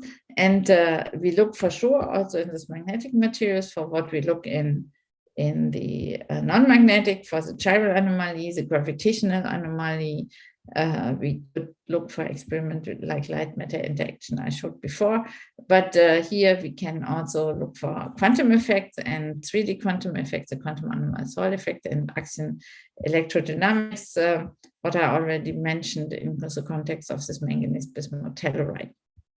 So there's, despite of APES and SDM, there's a whole slew of transport experiments which we can find in the magnetic system. More or less, this part here is a little bit missing in the chiral and the new fermion. So we have to still understand the response in transport of this new fermions. They're more metallic, but still I think we should think what we can see in the new fermions. Anyway, in magnetic materials, you can find many interesting transport properties already. Maybe they're still to be seen. So I show only here the cobalt-3 tin 2 sulfide 2, a carbamic compound, and show a few properties as an example in the time which is still left. So this interesting compound is a half metallic ferromagnet if you would not take spin-orbit coupling into account, which means it has only electrons with one spin direction because it has a gap at the Fermi energy in the other spin direction. It's a very interesting compound because here the spins are out of plane, they are ferromagnetic. Here's the cobalt layers, they are ferromagnetic. It's a quasi 2D material. Unfortunately, we cannot simply Scotch tape it, otherwise I'm sure we would have found a fantastic quantum anomaly Soil effect, and it has a simple band structure, so there are two bands crossing at the Fermi energy, and if you apply spin-orbit coupling, we get here at this Y points a small gap opening, so it's a quite simple band structure, and in this compound the Y points are very close to the Fermi energy, and the Y nodes are far from each other, so the Fermi arcs are quite large in this compound. And this compound is even related to a natural compound, so the shandite. So this is a class of material which you can even find in nature. So, and the first thing, not the first thing, so what we did also here measured this chiral anomaly to prove, do we see a chiral anomaly in this cobalt-3 tin 2 sulfide 2, which is our first samples. They were not super high mobility, so it was possible to measure the chiral anomaly without doubts.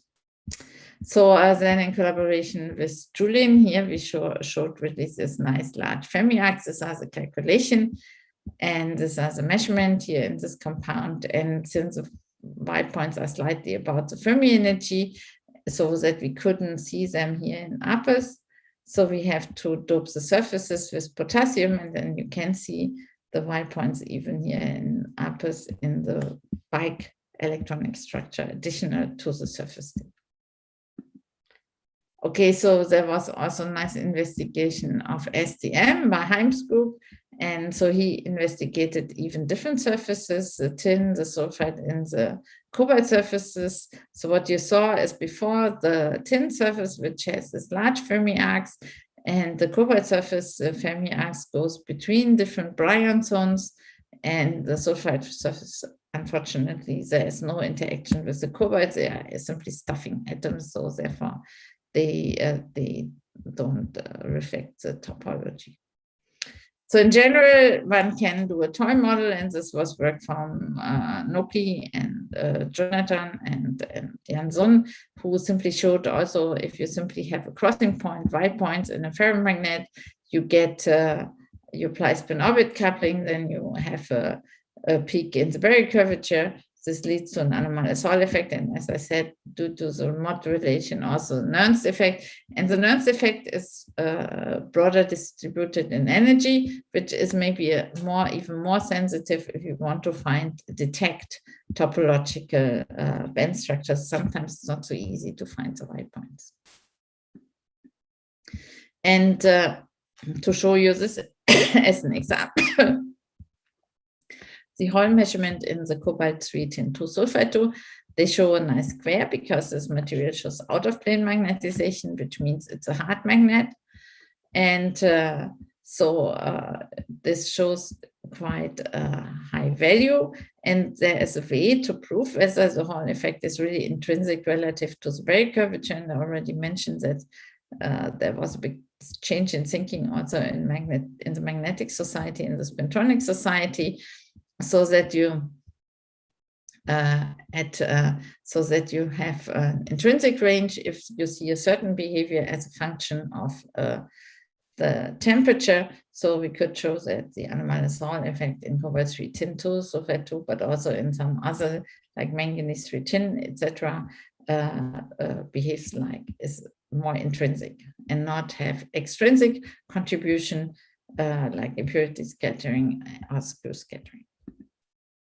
So this is very interesting. So this was more for, so then even not only platinum has the highest barrier curvature as a non-magnetic paramagnetic metal. So nickel has also the highest barrier curvature as a magnetic material. So the prediction is here also quite large. It's like the Häusler compounds where the crossing is also exactly at the Fermi energy. And this is interesting. So far, the experiment couldn't show this. So I think there's also still some space to understand why there's some disagreement, but it's also interesting.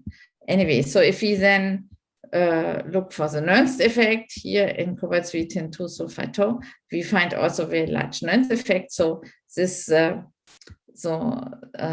compound shows a small canting here in the electronic structure. It seems to be the Nernst effect goes up to this temperature. So TC is a little bit higher here where it's very large.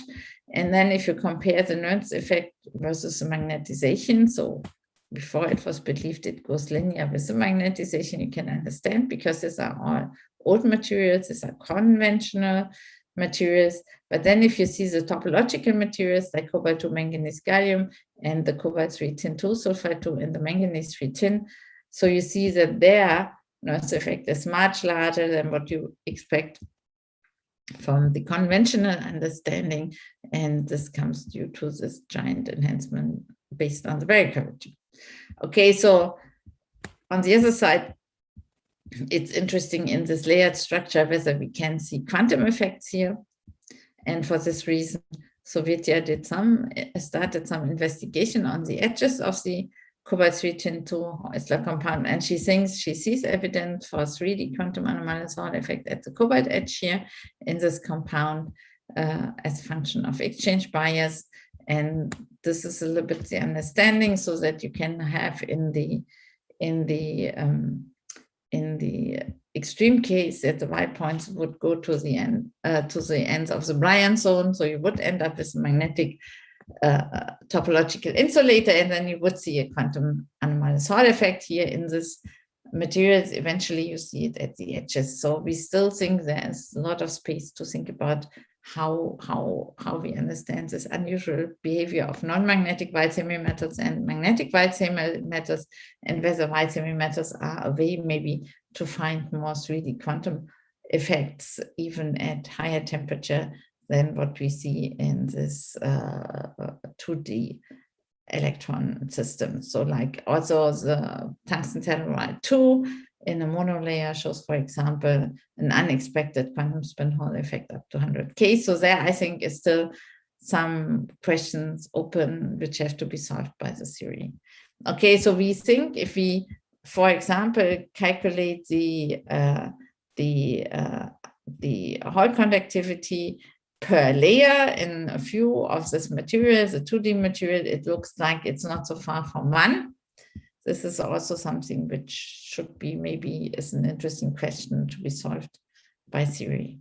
Okay, with this, this is maybe come slowly to the end. So this is some work which very nice work on this magnetic materials. There's also a lot of prediction of new magnetic materials for us, a lot to do. And we already took a few of them and investigated them and found very interesting properties.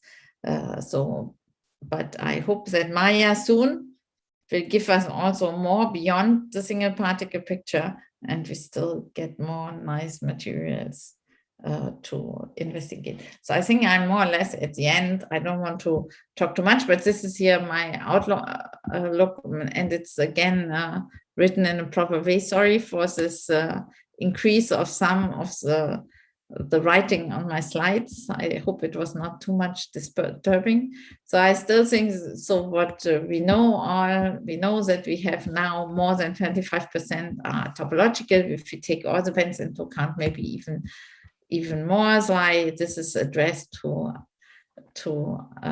Adolfo. So we want to have more quantum simulators for high energy physics and astrophysics. And Adolfo, I can tell you, we are working on the horizon on the negative curvature of graphite. Anyway, and I think more chiral anomalies, etc., more nice, interesting prediction on Berry curvature effects. A lot of more. So we have now an expert in our group of light matter interaction. So anyway, he is also, it's maybe interesting for you, Adolfo. You know Fabian, right, from the other paper. So we might have even more possibilities to do crazy things beyond the proposal now from Jen Cano. And anyway, Maya works on the beyond single particle picture. Inigo, ready to go? And I am super excited about also with Johannes about the 3D quantum Hall effects, etc. And I'm super excited about the chiral molecules, catalysis and Berry curvature. Okay, good. And I hope you got a little bit of the excitement and you, as a young theoretician, thinking already about future things we can do as experimentalists. Thank you for your attention. So if there are more questions, so far there were nothing in the chat. Thank you very much, Claudia. If there are any, we have time for a couple of questions. If anyone has. Maybe I make a comment on one thing that you said, Claudia, that cobalt silicon is a good material for this quantized circular photogalvanic effect. In fact, Liang Wu has an experiment already in measuring this. Yeah, I know. Yeah. So it's a good material, but it's not quite yet. I think. Yeah, but I have the feeling we can improve it, you know, because it would be nice. I don't know whether it was a special crystal, but I think Maya knows. So Philip is doing some interesting quantum oscillation on this material, and it looks like that there are not so many bands. You know, there is less bands, so it's less crowded. So I thought we should check whether it maybe depends on the crystal. Yeah, it would be really nice to have a Carol Vasily metal like that. That's clean. I don't know. Yeah. So I simply want to say, let's hope. Sorry. Yeah, that's my question. Like whether you have a perspective of having like a Carol vial semi-metal where the vials are really nicely separated. Is that possible? Why is that so hard? No. I think you're right. So one is the band structure, but in Kubernetes side, I have to really look careful. But I think the measurement from Philip is like showing it has not so we have to do more quantum oscillation on all the crystals and look for the very best crystals. So because there can be intrinsic doping and we can dope them, you know, we might have to do more doping to remove a few bands, because iron silicide, for example, is a trivial insulator, so which means this is a very good starting point to start with the insulator, right? Because this tells us already we can have no bands in the gap. Okay, and now we could try to design the band structure. You're right. We should work harder on this. You're already working very hard. Thanks. Well, okay. If there are no more questions or comments, thank you, Claudia, again, to join us one more year. Hopefully, we can come with you next year in person and eat baby pork. I come, whether you invite me or not. I think at this point you don't need an invitation. So, all right. I belong to the family. Very much. So, okay. Thank you again, and good afternoon, morning, evening, everybody, and see you tomorrow at the same time. Yeah.